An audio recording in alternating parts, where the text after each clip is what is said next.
ਇੰਦਰਾ ਨੂੰ ਤਕਲੀਫ ਸੀ ਕਿ ਸੰਤ ਜੀ 250 ਬੰਦਾ ਜਿਹੜਾ ਬੱਸਾਂ ਦੇ ਉੱਤੇ ਛੱਤਾਂ ਤੇ ਬਿਠਾ ਕੇ ਚੱਲਦੇ ਆ ਬੰਦੂਕਾਂ ਵਾਲੇ ਕਰਬਾਈਨਾਂ ਵਾਲੇ, ਉਹ ਬੜੀ ਤਕਲੀਫ ਸੀ।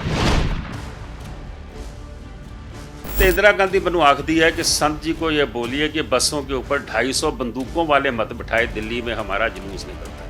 मैं क्या मैडम मैनू नहीं पता मेरी गल मनन कि नहीं मनणगे। ये गोल्डन टैंपल एक्शन तो कुछ दिन पहले की फोटो है, जदों मैनू नज़र आ गया दिल्ली दे विच कि जो हालात ने जिवें एजेंसियां सानू घेरदियां पईयां सीगियां कि ये इस वेले सरकार जिहड़ी है हमले की तैयारी कर रही है। मैं कहा संत जी तुसीं इंडियन आर्मी का मुकाबला कर लोगे? किनवीं मंजिल ते बैठा तू मनजीत? मैं कहा संत जी चौथी मंजिल ते। कहता इन्ना ढेर ला दूंगा लाशां दा और उसदे बाद मोए नूं चुक के ले जाणगे, जींदे नूं नहीं ले जाणगे। ये नहीं पड़ेगा लाइन तू संत जिहड़ा है वो किते हथियार सुट गया, वो किते सरेंडर कर गया। मैं संतां कोल 2 वारी गया, 2 वारी मेरा झगड़ा हो। संत करतार सिंह, अगर मैं नाम गलत नहीं ले रहा, उन्हां दी माता नूं अरेस्ट कर लैंदे ने। संत एक बयान दिंदे ने कि जे 24 घंटियां च माता नूं ना छड्डिया गया तो मैं 5000 हिंदू मार दिया। मैं गड्डी दिल्ली चुकी और मैं संतां कोल चले गया। मैं जाके आख्या मैं कि संत जी तुसीं ये बयान गलत किया, तुसीं कहो मैं 5000 पुलिस वाला मारूंगा या मैं 5000 कांग्रेसी मार दूंगा। तुसीं हिंदू वर्ड किद्दां यूज़ कर लिया? तुसीं बाहरले सिक्खां दा बयाना फड़ लिया? तुसीं सानूं मरवाना चाहते हो? उस वेले मेरे दोस्त कोई नाल सी, मैनूं कहंदे मनजीत अज तू बचेगा नहीं। मैं कहा क्यों? उदों मटका मशहूर सी। कहंदे संतां ने तेरी पर्ची लिख के मटके च पा दित्ती होनी। मैं कहा नहीं। फिर एक बार मैंने चिट्ठी आती है खालिस्तान कमांडो फोर्स की कि जिदा तेरा प्यो मारिया, जे 50,000 रुपया तू अंबरसर अपनी फैक्ट्री, साड़ी फैक्ट्री होंदी सी, उहदे पिछे चूने च नहीं दबिया तो मैं तैनूं तेरा भी वही हाल करांगा जो तेरे प्यो का। मैं कहा संत जी ये चिट्ठी आई है, ये खालिस्तान मतलब सॉरी भिंडरांवाला कमांडो फोर्स, ये 50,000 रुपया तुहानूं देना, कोई चूने च दबना है। मैनूं कहंदे अज तू वापस नहीं जाएगा। उन्हें आख्या आ जी चिट्ठी जेड़े भी पा रहे हैं, ये जिन्हों आ जाओ चिट्ठी मेरे को लैना लभना मैनू आंदा है, और मैं ये बंदे लभांगा जेड़े मेरे नां ते इदां लोकां नूं गुमराह कर रहे हैं, पैसे वट रहे हैं। ये 10 नंबरी या एजेंसियां दे बंदे या सरकार दे बंदे, इन्हां नूं मैं आप सोधांगा। मनजीत सिंह नां दा बंदा जिहड़ा हाईजैक करदा है, वो अपना नाम मुसीबत सिंह दसदा है और वो हाईजैक करता है। अमृतसर लैंड होंदा, लैंड होंदे वो सरेंडर कर दिंदा है और दसदा है कि मेरे को खिडौने वाली पिस्तौल है, एक खिडौने वाली पिस्तौल नाल मैं हाईजैक किया। मैं किसी को मारना नहीं, मैं किते जहाज नूं नुकसान नहीं करना, लेकिन मैं लोगों को दसना चाहना कि सरकार साडे नाल किड्डा धक्का कर रही है। पंजाब नाल सानू सैकेंड क्लास सिटीजन बनाया, साडे नाल धोखा कीता आज़ादी तो बाद। वो मनजीत सिंह कहता सरेंडर करके थल्ले उतरदा है तो उसदी कनपट्टी ते पिस्तौल रख के ACP गोली मार दिंदा। हुण उहदे बाद संतां ने झड़ी लाती गल्लां दी। उस वेले मेरे कोल इन्हां गल्लां दा कोई जवाब ना सी ना अज है।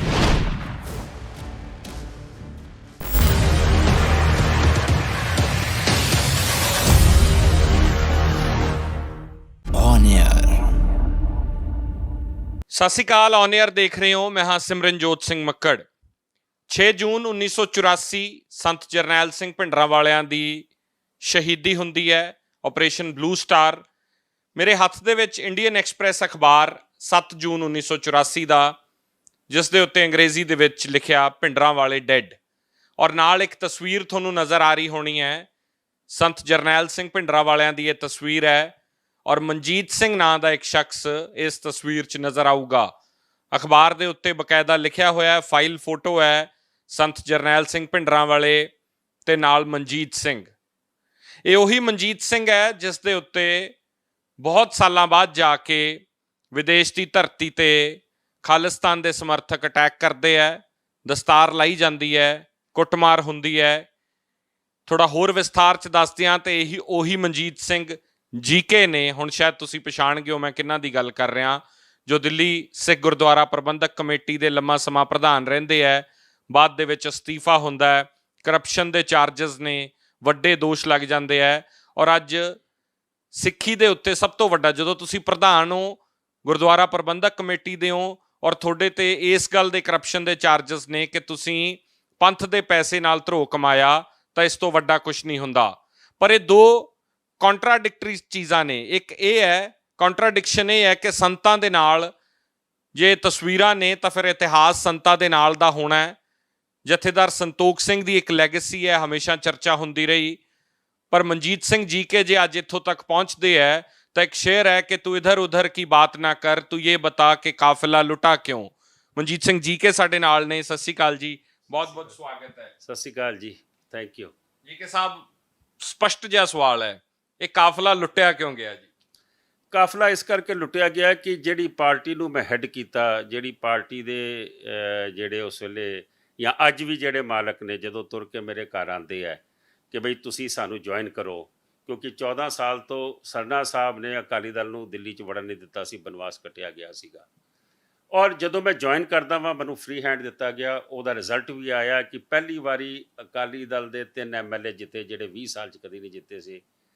ਪਹਿਲੀ ਵਾਰੀ 14 ਸਾਲ ਦੇ ਬਾਅਦ 2013 'ਚ ਅਸੀਂ ਜਿੱਤਦੇ ਹਾਂ। 2017 'ਚ ਅਸੀਂ ਉਦੋਂ ਜਿੱਤਦੇ ਹਾਂ ਜਦੋਂ ਅਕਾਲੀ ਦਲ ਤੀਜੇ ਨੰਬਰ 'ਚ ਚੱਲ ਜਾਂਦਾ ਹੈ। 4 ਫਰਵਰੀ ਨੂੰ 2017 ਨੂੰ ਪੰਜਾਬ ਵਿਧਾਨ ਸਭਾ ਦੀ ਵੋਟਾਂ ਸੀ, 26 ਫਰਵਰੀ ਨੂੰ ਮੇਰੀਆਂ ਵੋਟਾਂ ਸੀਗੀਆਂ। ਮੈਂ ਪੰਜਾਬ ਦੀ ਇਲੈਕਸ਼ਨ 'ਚ ਅਕਾਲੀ ਦਲ ਦੀ ਏਡੀ ਬੁਰੀ ਹਾਲਤ ਹੋਣ, ਜਿਹਦੇ ਚਿੱਟੇ ਦਾ ਜਵਾਬ ਨਹੀਂ ਇਹਨਾਂ ਕੋਲ। ਇਹ ਸਵਾਲ ਮੈਨੂੰ ਵੀ ਦਿੱਲੀ ਪੁੱਛੇ ਗਏ, ਜਿਹਦੇ ਵਿੱਚ ਬਾਈਬਲ ਕਲਾਂ ਪੁੱਛਿਆ ਗਿਆ, ਜਿਹਦੇ 'ਚ ਡੇਰਾ ਮਾਫੀ ਪੁੱਛੀ ਗਈ, ਗੁਰੂ ਗ੍ਰੰਥ ਸਾਹਿਬ ਦੇ ਸਰੂਪ ਪੁੱਛੇ ਗਏ। ਅੱਜ 328 ਸਰੂਪ ਤਾਂ ਅੱਜ ਆਏ ਨੇ। ਲੇਕਿਨ ਇਹ ਸਾਰੀਆਂ ਗੱਲਾਂ ਪੁੱਛਣ ਦੇ ਬਾਵਜੂਦ ਵੀ ਮੈਂ ਦਿੱਲੀ 'ਚ ਕਲੀਨ ਸਵੀਪ ਕਰਕੇ ਜਾਂਦਾ ਵਾਂ ਔਰ ਮੈਂ ਜਿੱਦਾਂ ਵਾਂ। ਪ੍ਰੋਬਲਮ ਇਹ ਸੀ ਕਿ ਜਦੋਂ 4 ਫਰਵਰੀ ਨੂੰ ਵੋਟਾਂ ਸੀਗੀਆਂ, ਡੇਰੇ ਨੇ ਅਨਾਉਂਸ ਕੀਤਾ ਕਿ ਅਸੀਂ ਅਕਾਲੀ ਦਲ ਨੂੰ ਸਪੋਰਟ ਕਰਦੇ ਹਾਂ। ਮੈਂ ਬਠਿੰਡੇ, ਮੇਰੀ ਡਿਊਟੀ ਸੀ ਬੀਬਾ ਦੇ ਹਲਕੇ 'ਚ। ਬੀਬਾ ਇਲੈਕਸ਼ਨ ਹੀ ਲੜ ਰਹੀ ਸੀ, ਲੇਕਿਨ 9 ਸੀਟਾਂ ਬੀਬਾ ਦੇ MP ਹਲਕੇ 'ਚ ਆਉਂਦੀਆਂ ਨੇ। ਮੈਂ ਬਠਿੰਡੇ ਪ੍ਰੈਸ ਕਲੱਬ ਦੇ ਵਿੱਚ ਪ੍ਰੈਸ ਕਾਨਫਰੰਸ ਕਰਕੇ ਡੇਰੇ ਦੀ ਨਿਖੇਧੀ ਕੀਤੀ ਕਿ ਸਾਨੂੰ ਡੇਰੇ ਦੀ ਵੋਟਾਂ ਨਹੀਂ ਚਾਹੀਦੀਆਂ। ਅਗਰ ਡੇਰੇ ਦੀ ਵੋਟਾਂ ਨਾਲ ਜਿੱਤਦੇ ਹੋਈਏ ਤਾਂ ਸਾਨੂੰ ਹਾਰ ਜਾਣਾ ਚਾਹੀਦਾ। ਪੰਜਾਬ ਦੇ ਸਾਰੇ ਅਖਬਾਰਾਂ 'ਚ ਹੈਡਲਾਈਨਾਂ ਲੱਗੀਆਂ। ਮੈਂ ਦਿੱਲੀ ਕਮੇਟੀ ਦਾ ਪ੍ਰਧਾਨ ਸੀਗਾ। ਇੱਕ ਪਾਸੇ ਡੇਰਾ ਸਾਨੂੰ ਸਪੋਰਟ ਕਰ ਰਿਹਾ, ਇੱਕ ਪਾਸੇ ਪਾਰਟੀ ਦਾ ਸੀਨੀਅਰ ਸਪੋਕਸਪਰਸਨ, ਦਿੱਲੀ ਕਮੇਟੀ ਦਾ ਪ੍ਰਧਾਨ, ਅਕਾਲੀ ਦਲ ਦਿੱਲੀ ਦਾ ਪ੍ਰਧਾਨ, ਉਹ ਡਿਫਾਈ ਕਰਦਾ ਪਿਆ ਔਰ ਇਹ ਕਹਿ ਰਿਹਾ ਕਿ ਜਿਹੜੇ ਮੇਰੇ MLA ਉੱਥੇ ਗਏ ਨੇ ਮੈਂ ਉਹਨਾਂ ਨੂੰ ਪੇਸ਼ ਕਰਾਂਗਾ ਅਕਾਲ ਤਖਤ ਦੇ ਉੱਤੇ ਕਿ ਇਹਨਾਂ ਨੂੰ ਸਜ਼ਾਵਾਂ ਦੇਣੀਆਂ ਚਾਹੀਦੀਆਂ। ਰੋਟੀ ਬੇਟੀ ਦੀ ਸਾਂਝ ਸਾਡੀ ਕੱਟੀ ਆ। ਸਰ ਸੁਖਬੀਰ ਸਿੰਘ ਬਾਦਲ ਮੈਨੂੰ ਫੋਨ ਕਰਦੇ ਨੇ 3 ਤਰੀਕ ਨੂੰ ਕਿ Manjeet, did you held any press conference? ਮੈਂ ਕਿਹਾ ਜੀ। ਤੁਸੀਂ ਡੇਰੇ ਦੇ ਖਿਲਾਫ ਬੋਲੇ ਹੋ? ਮੈਂ ਕਿਹਾ ਹਾਂਜੀ ਬੋਲਿਆ ਵਾਂ। ਤੁਸੀਂ ਬੋਰੀ ਬਿਸਤਰਾ ਚੁੱਕੋ ਔਰ ਦਿੱਲੀ ਚਲੇ ਜਾਓ। ਅੱਜ ਤੋਂ ਬਾਅਦ ਤੁਸੀਂ ਕੋਈ ਵੀ ਪ੍ਰੈਸ ਕਾਨਫਰੰਸ ਅਟੈਂਡ ਨਹੀਂ ਕਰੋਗੇ ਔਰ ਤੁਸੀਂ ਪਾਰਟੀ ਦੇ ਸਪੋਕਸਪਰਸਨ ਨਹੀਂ ਹੋ। ਮੈਂ ਉੱਥੋਂ ਦੀ ਵਾਪਸੀ ਕਰ ਲੈਣਾ ਵਾਂ। ਬਾਹਰਲੇ ਮੁਲਕਾਂ ਦੇ ਵਿੱਚ ਜਦੋਂ ਮੈਂ ਜਾਂਦਾ ਸੀਗਾ, ਉੱਥੇ ਸਿਰਫ ਵਰਬਲ ਕਿਹਾ ਗਿਆ ਜਾਂ ਤੁਹਾਨੂੰ ਪਾਰਟੀ ਦੇ ਸਪੋਕਸਪਰਸਨ ਤੋਂ ਲਾਇਆ ਗਿਆ ਆਫੀਸ਼ੀਅਲੀ? ਨਹੀਂ, ਆਫੀਸ਼ੀਅਲੀ ਕੁਝ ਨਹੀਂ ਕਿਹਾ। ਆਫੀਸ਼ੀਅਲੀ ਕਿੱਦਾਂ ਮੇਰੇ ਨਾਲ ਰਿਸਕ ਲੈ ਸਕਦੇ ਸੀ ਕਿ ਮੈਂ ਦਿੱਲੀ ਆ ਕੇ ਇਹਨਾਂ ਨੂੰ ਫਿਰ ਹੈਡ ਕਰਨਾ, ਇਲੈਕਸ਼ਨ ਲੜਨੀ ਹੈ, ਇਹਨਾਂ ਦਾ ਭੋਗ ਦਿੱਲੀ ਪੈ ਜਾਣਾ ਸੀ ਜੇ ਮੈਂ ਉਸ ਵੇਲੇ ਇਹਨਾਂ ਨੂੰ ਛੱਡਦਾ ਤਾਂ। ਲੇਕਿਨ ਇਹ ਕਹਿ ਦਿੱਤਾ ਗਿਆ ਕਿ ਤੁਸੀਂ ਕਿਸੇ ਕਿਸਮ ਦੀ ਬਿਆਨਬਾਜ਼ੀ ਨਹੀਂ ਕਰੋਗੇ, ਤੁਸੀਂ ਮਿਹਰਬਾਨੀ ਕਰਕੇ ਕੋਈ ਵੀ ਪ੍ਰੈਸ ਨੂੰ ਐਡਰੈਸ ਨਹੀਂ ਕਰੋਗੇ। ਮੈਂ ਸ਼ੁਕਰ ਕੀਤਾ, ਮੈਂ ਆਪਣਾ ਬਿਸਤਰਾ ਚੁੱਕਿਆ, ਮੈਂ ਦਿੱਲੀ ਆ ਜਾਂਦਾ ਵਾਂ। ਜਦੋਂ ਇਸ ਤੋਂ ਪਿੱਛੇ ਮੈਂ ਚੱਲ ਜਾਵਾਂ, ਜਦੋਂ ਡੇਰੇ ਨੂੰ ਮਾਫੀ ਦਿੱਤੀ ਗਈ ਸੀਗੀ, ਉਦੋਂ ਤੁਸੀਂ ਦੇਖਿਆ ਹੋਣਾ SGPC ਨੇ 90-95 ਲੱਖ ਦੇ ਇਸ਼ਤਿਹਾਰ ਦਿੱਤੇ ਸੀਗੇ। ਮੈਨੂੰ ਮਨਜਿੰਦਰ ਸਿੰਘ ਸਿਰਸਾ ਜਿਹੜਾ ਜਨਰਲ ਸੈਕਟਰੀ ਸੀ ਰੋਜ਼ ਆਖੇ ਕਿ ਸੁਖਬੀਰ ਜੀ ਦਾ ਫੋਨ ਆ ਰਿਹਾ ਕਿ ਉਹ ਇਸ਼ਤਿਹਾਰ ਦਿੱਲੀ ਕਮੇਟੀ ਵੀ ਦੇਵੇ। ਦਿੱਲੀ ਦੇ ਵਿੱਚ ਜਿਹੜੇ ਅਖਬਾਰ ਨੇ ਹਿੰਦੁਸਤਾਨ ਟਾਈਮਸ ਆਫ ਇੰਡੀਆ, ਉਹਨਾਂ ਤੇ ਉਹਨਾਂ ਇਸ਼ਤਿਹਾਰ ਦੇਣਾ ਹੋਵੇ ਤੇ ਮੇਰਾ ਖਿਆਲ 25 ਲੱਖ ਰੁਪਏ ਇੱਕ ਅਖਬਾਰ ਦਾ ਲੱਗ ਜਾਵੇ।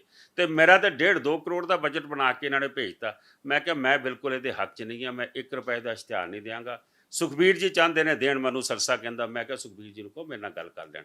ਨਾ ਸੁਖਬੀਰ ਨੇ ਮੇਰੇ ਨਾਲ ਗੱਲ ਕੀਤੀ, ਉਹਨੂੰ ਪਤਾ ਸੀਗਾ ਮੇਰੇ ਸੁਭਾਅ ਦਾ ਕਿ ਮੈਂ ਇਹਨਾਂ ਗੱਲਾਂ ਤੇ ਨਹੀਂ ਮੰਨਾਂਗਾ। ਇਹ ਵੀ ਤਕਲੀਫ ਸੀਗੀ ਕਿ ਮੈਂ ਹਿੰਦੁਸਤਾਨ ਤੋਂ ਬਾਹਰ ਜਾਣਾ ਤੇ ਮੇਰੇ ਕੋਲ 500 ਬੰਦੇ ਤੋਂ ਲੈ ਕੇ 5000 ਬੰਦੇ ਦੀ ਕਨਵੈਨਸ਼ਨ ਮੈਂ ਅਟੈਂਡ ਕੀਤੀ ਹੈ। ਉੱਥੇ ਮੇਰੇ ਤੇ ਜਾਨਲੇਵਾ ਹਮਲੇ ਵੀ ਹੋਏ, ਉਹਨਾਂ ਨੇ ਕੀਤੇ ਜਿਹੜੇ ISI ਤੋਂ ਪੈਸੇ ਲੈਂਦੇ ਸੀਗੇ। ਮੈਂ ਇਸ ਕਰਕੇ ਬਾਹਰ ਨਿਕਲ ਸਕਦਾ ਸੀ ਕਿ ਮੇਰਾ ਪਿਛੋਕੜ ਜਿਹੜਾ ਸੀਗਾ ਉਹ ਸੰਤਾਂ ਦੀ ਜਹਿਦ ਦੇ ਵਿੱਚ ਜਥੇਦਾਰ ਸਾਹਿਬ ਦਾ ਜੋ ਰੋਲ ਰਿਹਾ ਹੋਵੇ, ਮੇਰੇ ਫਾਦਰ ਦਾ ਸੰਤਾਂ ਦੀ ਗ੍ਰਿਫਤਾਰੀ ਤੇ, ਕਿ ਜਿਸ ਦਿਨ ਗ੍ਰਿਫਤਾਰ ਕਰਕੇ ਸੰਤਾਂ ਨੂੰ ਲਿਜਾ ਰਿਹਾ ਚੌਂਕ ਮਹਿਤੇ ਤੋਂ 3 ਮਿੰਟ ਦਾ ਲੈਕਚਰ ਹੈ ਜਿਹੜਾ ਜਥੇਦਾਰ ਸੰਤੋਖ ਸਿੰਘ ਦੀ ਡੈਥ ਦਾ ਕਾਰਨ ਬਣਿਆ। ਉਹ ਮੇਰਾ ਖਿਆਲ ਹੈ ਉਹਨਾਂ ਦੀ ਗ੍ਰਿਫਤਾਰੀ ਸ਼ਾਇਦ 20 ਸਤੰਬਰ ਨੂੰ ਹੋਈ ਸੀਗੀ 1981 ਨੂੰ, ਇਫ ਆਮ ਨਾਟ ਰੋਂਗ। ਔਰ ਜਥੇਦਾਰ ਜੀ ਗੱਡੀ ਦੇ ਅੱਗੇ ਲੇਟ ਜਾਂਦੇ ਨੇ। ਨੀਲੀ ਅੰਬੈਸਡਰ ਦੇ ਵਿੱਚ ਉਹਨਾਂ ਨੂੰ ਚਹਿਲ SSP ਸੀਗਾ, ਅਖੀਰ ਸੰਤ ਉਤਰਦੇ ਨੇ ਗੱਡੀ ਚੋਂ, ਜਹੇਦਾਰ ਜੀ ਨੂੰ ਆਖਦੇ ਨੇ ਜਹੇਦਾਰ ਜੀ ਮੈਨੂੰ ਰੋਕੋ ਨਾ, ਹੁਣ ਮੈਨੂੰ ਤੁਸੀਂ ਜਾ ਲੈਣ ਦਿਓ। ਔਰ ਮੈਂ ਸਮਝਦਾ ਕਿ ਸਾਡਾ ਜਿਹੜਾ ਪਿਛੋਕੜ ਸੀ, ਇਸ ਕਰਕੇ ਮੈਂ ਜਿਹੜੇ ਵੀ ਅੱਜ ਖਾਲਿਸਤਾਨ ਦਾ ਨਾਅਰਾ ਮਾਰਦੇ ਆ ਨਾ, ਮੈਂ ਉਹਨਾਂ ਨੂੰ ਕਨਫਰਟ ਕਰ ਸਕਦਾ, ਕਿਉਂਕਿ ਸੰਤਾਂ ਦੀ ਜਦੋਜਹਿਦ ਦੇ ਵਿੱਚ ਅਸੀਂ ਰਹੇ ਹਾਂ। ਮੇਰੇ ਪਿਤਾ ਨੇ ਜਾਨ ਗਵਾਈ ਹੈ ਸੰਤਾਂ ਦੇ ਹੱਕ ਦੇ ਵਿੱਚ ਖਲੋਣ ਪਿੱਛੇ। ਮੈਂ ਆਪਣੇ ਤੇ ਬੜੇ ਹਮਲੇ ਕਰਾ ਚੁੱਕਾ। ਇਹਨਾਂ ਨੂੰ ਇਹ ਵੀ ਤਕਲੀਫ ਸੀਗੀ ਕਿ ਅਕਾਲੀ ਲੀਡਰ ਜਿਹੜੇ ਜਾਂਦੇ ਨੇ ਹੋਟਲਾਂ 'ਚ ਬਹਿ ਕੇ ਉੱਥੇ ਜਾਂ ਆਪਣੇ ਪ੍ਰਾਈਵੇਟ ਦੋਸਤਾਂ ਦੇ ਫਾਰਮ ਤੇ ਰਹਿ ਕੇ ਆ ਜਾਂਦੇ, ਕੋਈ ਜ਼ਰੂਰਤ ਨਹੀਂ ਕਰਦਾ ਸੀ ਬਾਹਰ ਪਬਲਿਕ ਨੂੰ ਅਟੈਂਡ ਕਰਨ ਦੀ, ਉਹ ਮੈਂ ਹੀ ਕਰ ਸਕਦਾ ਸੀਗਾ। ਸੋ ਦੇਰ ਆਰ ਮੈਨੀ ਰੀਜ਼ਨਸ ਕਿ ਮਨਜੀਤ ਸਿੰਘ ਅਸੀਂ ਪੰਜਾਬ 'ਚ ਹਾਰ ਗਏ 2017 'ਚ, ਇਹ ਸਾਡੀ ਫੋਟੋ ਤੋਂ ਬਗੈਰ ਦਿੱਲੀ 'ਚ ਜਿੱਤ ਗਿਆ। ਇਹਨਾਂ ਨੇ ਕੋਈ ਲੀਡਰ ਨਹੀਂ ਖੜਾ ਹੋਣ ਦੇਣਾ, ਔਰ ਇਸ ਲਈ ਮੇਰੇ ਤੇ ਕੇਸ ਪਾਏ ਜਾਂਦੇ ਨੇ, ਮੇਰੇ ਤੇ ਮੁਕੱਦਮੇ ਬਣਾਏ ਜਾਂਦੇ ਨੇ। ਸਰਸਾ ਮਜੀਠੀਆ ਐਂਡ ਸੁਖਬੀਰ ਦੀ ਜੁੰਡਲੀ ਜਿਹੜੀ ਹੈ ਉਹ ਮਨਜੀਤ ਸਿੰਘ ਨੂੰ ਖਤਮ ਕਰਨ ਲੱਗਦੀ ਹੈ। ਜਿਸ ਦਿਨ ਮੇਰੇ ਖਿਲਾਫ ਪਹਿਲੀ ਕੰਪਲੇਂਟ ਹੁੰਦੀ ਹੈ, ਮੈਂ ਅਸਤੀਫਾ ਦੇ ਕੇ ਬਾਹਰ ਆ ਜਾਣਾ, ਮੇਰੇ ਤੇ FIR ਨਹੀਂ ਹੁੰਦੀ। ਸਰਸਾ ਸਾਹਿਬ ਤੇ 2 FIR ਹੋ ਚੁੱਕੀਆਂ, 3 ਹੋਣ ਨੂੰ ਨਵੀਆਂ ਕੜੀਆਂ ਨੇ।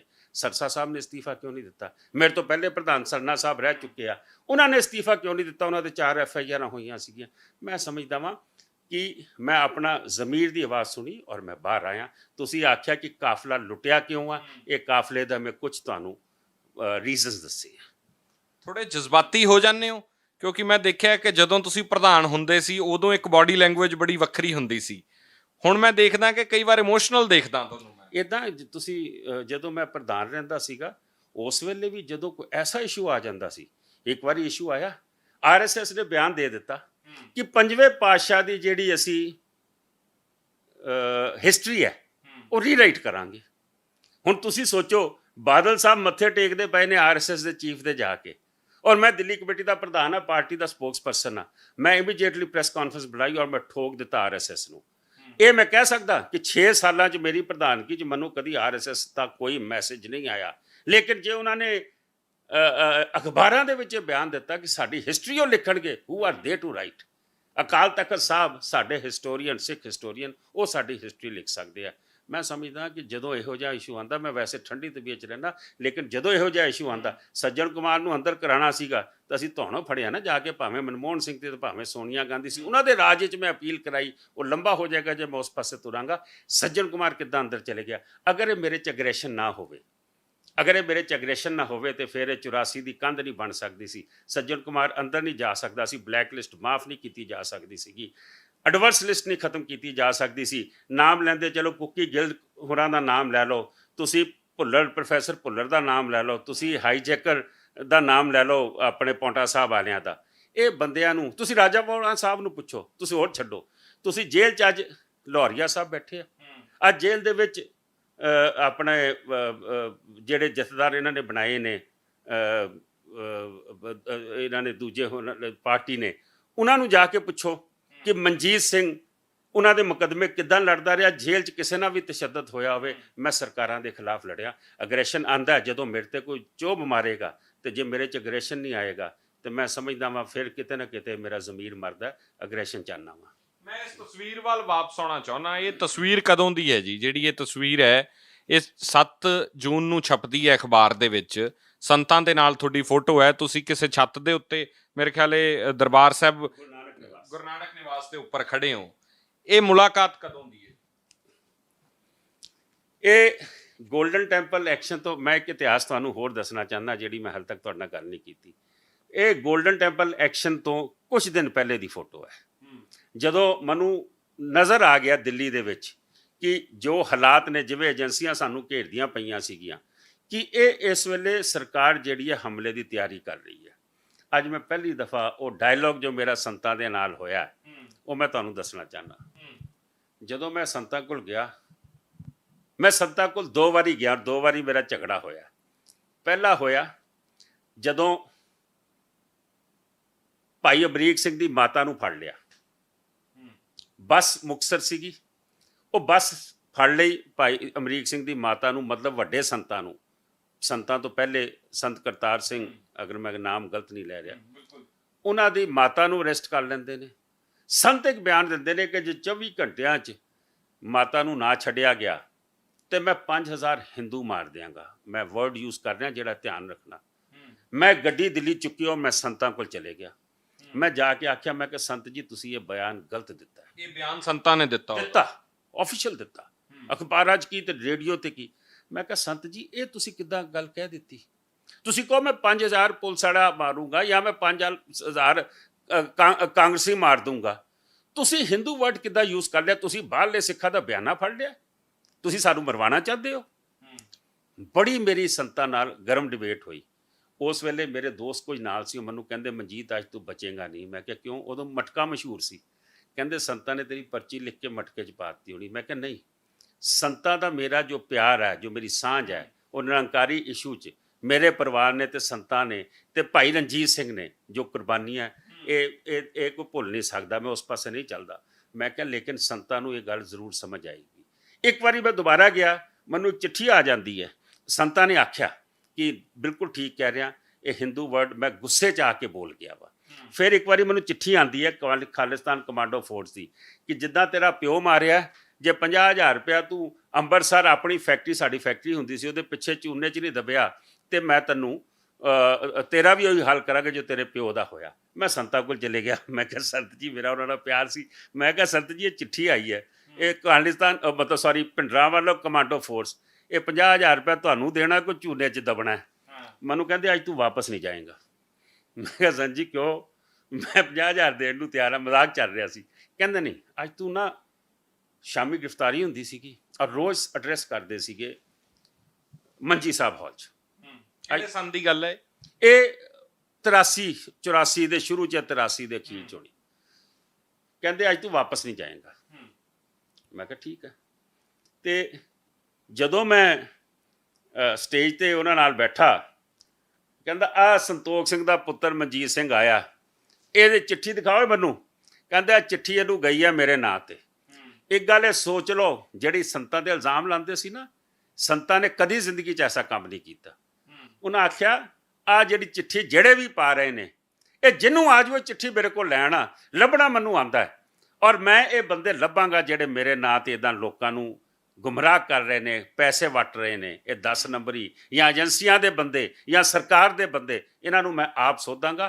ਕਿਸੇ ਨੂੰ ਦਵਾਨੀ ਦੇਣ ਦੀ ਲੋੜ ਨਹੀਂ, ਜਿਹਦੇ ਕੋਲ ਚਿੱਠੀ ਆ ਜਾਓ ਸਿੱਧੇ ਮੇਰੇ ਕੋਲ ਆ ਜਾਣ, ਕਿਸੇ ਹੋਰ ਕੋਲ ਨਾ ਜਾਣਾ। ਔਨ ਰਿਕਾਰਡ ਸੰਤਾਂ ਨੇ ਇਹ ਗੱਲ ਕੀਤੀ। ਆਖਰੀ ਮੁਲਾਕਾਤ ਤੁਸੀਂ ਇਹ ਪੁੱਛੀ ਹੈ, ਜਿਹੜੀ ਇਹ ਤਸਵੀਰ ਹੈ, ਜਿਹੜੀ ਇਹ ਮੁਲਾਕਾਤ ਕਿਹੜੀ ਸੀ? ਇਹ ਬੜੀ ਇੰਪੋਰਟੈਂਟ ਮੁਲਾਕਾਤ ਸੀ।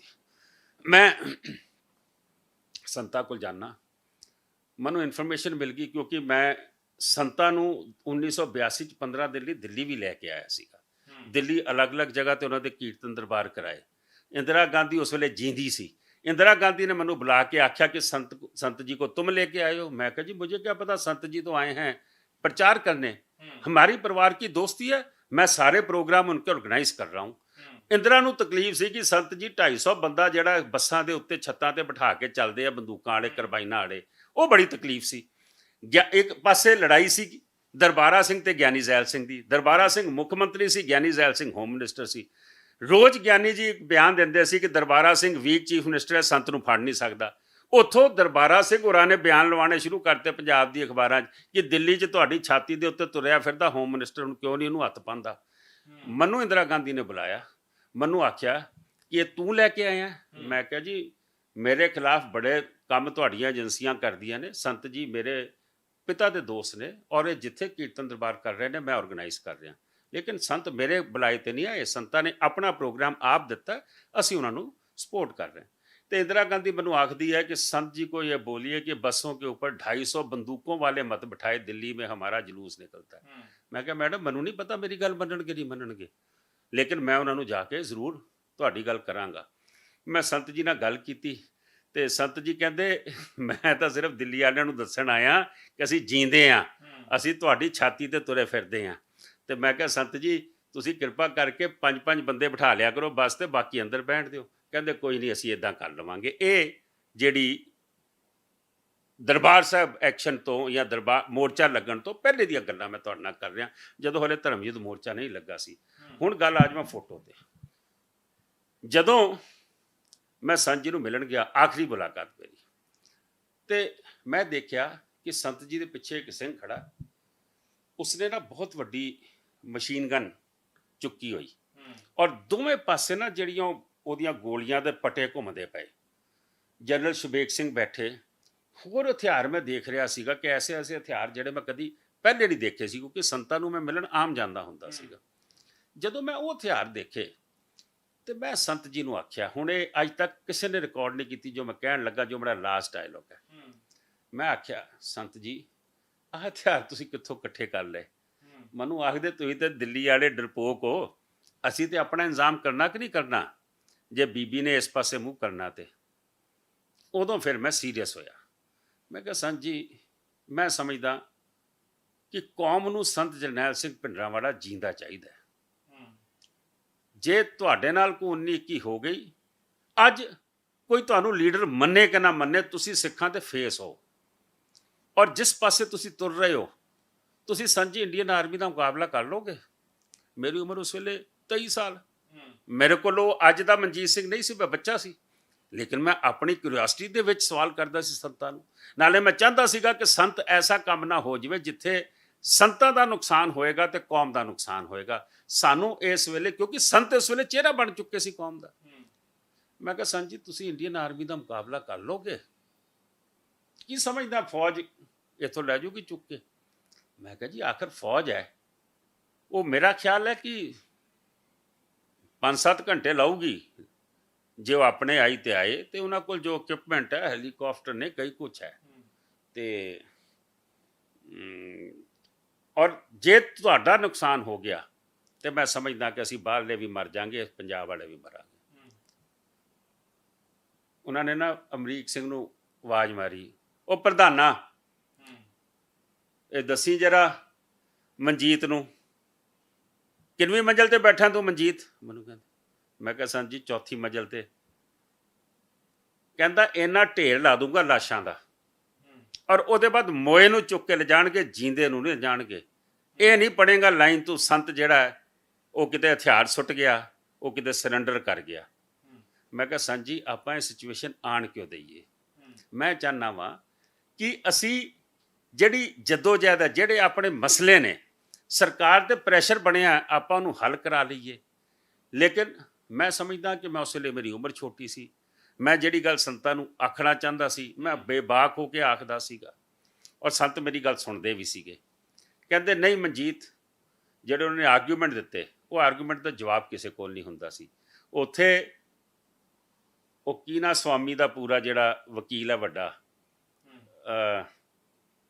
ਜਿਹੜਾ ਬੀਜੇਪੀ ਦਾ ਲੀਡਰ ਹੈ, ਸੁਬਰਾਮਨੀਅਮ ਸਵਾਮੀ ਉੱਥੇ ਮਿਲਣ ਗਿਆ। ਉੱਥੇ ਰਾਮ ਜੇਠ ਮਲਾਨੀ ਮਿਲਣ ਗਿਆ। ਉਹ 3 ਦਿਨ 2 ਦਿਨ ਰਹਿਣ ਤੋਂ ਬਾਅਦ ਉਹਨਾਂ ਨੇ ਉੱਥੇ ਹੋਰ ਵੀ 1-2 ਵੱਡੇ ਲੀਡਰ ਗਏ।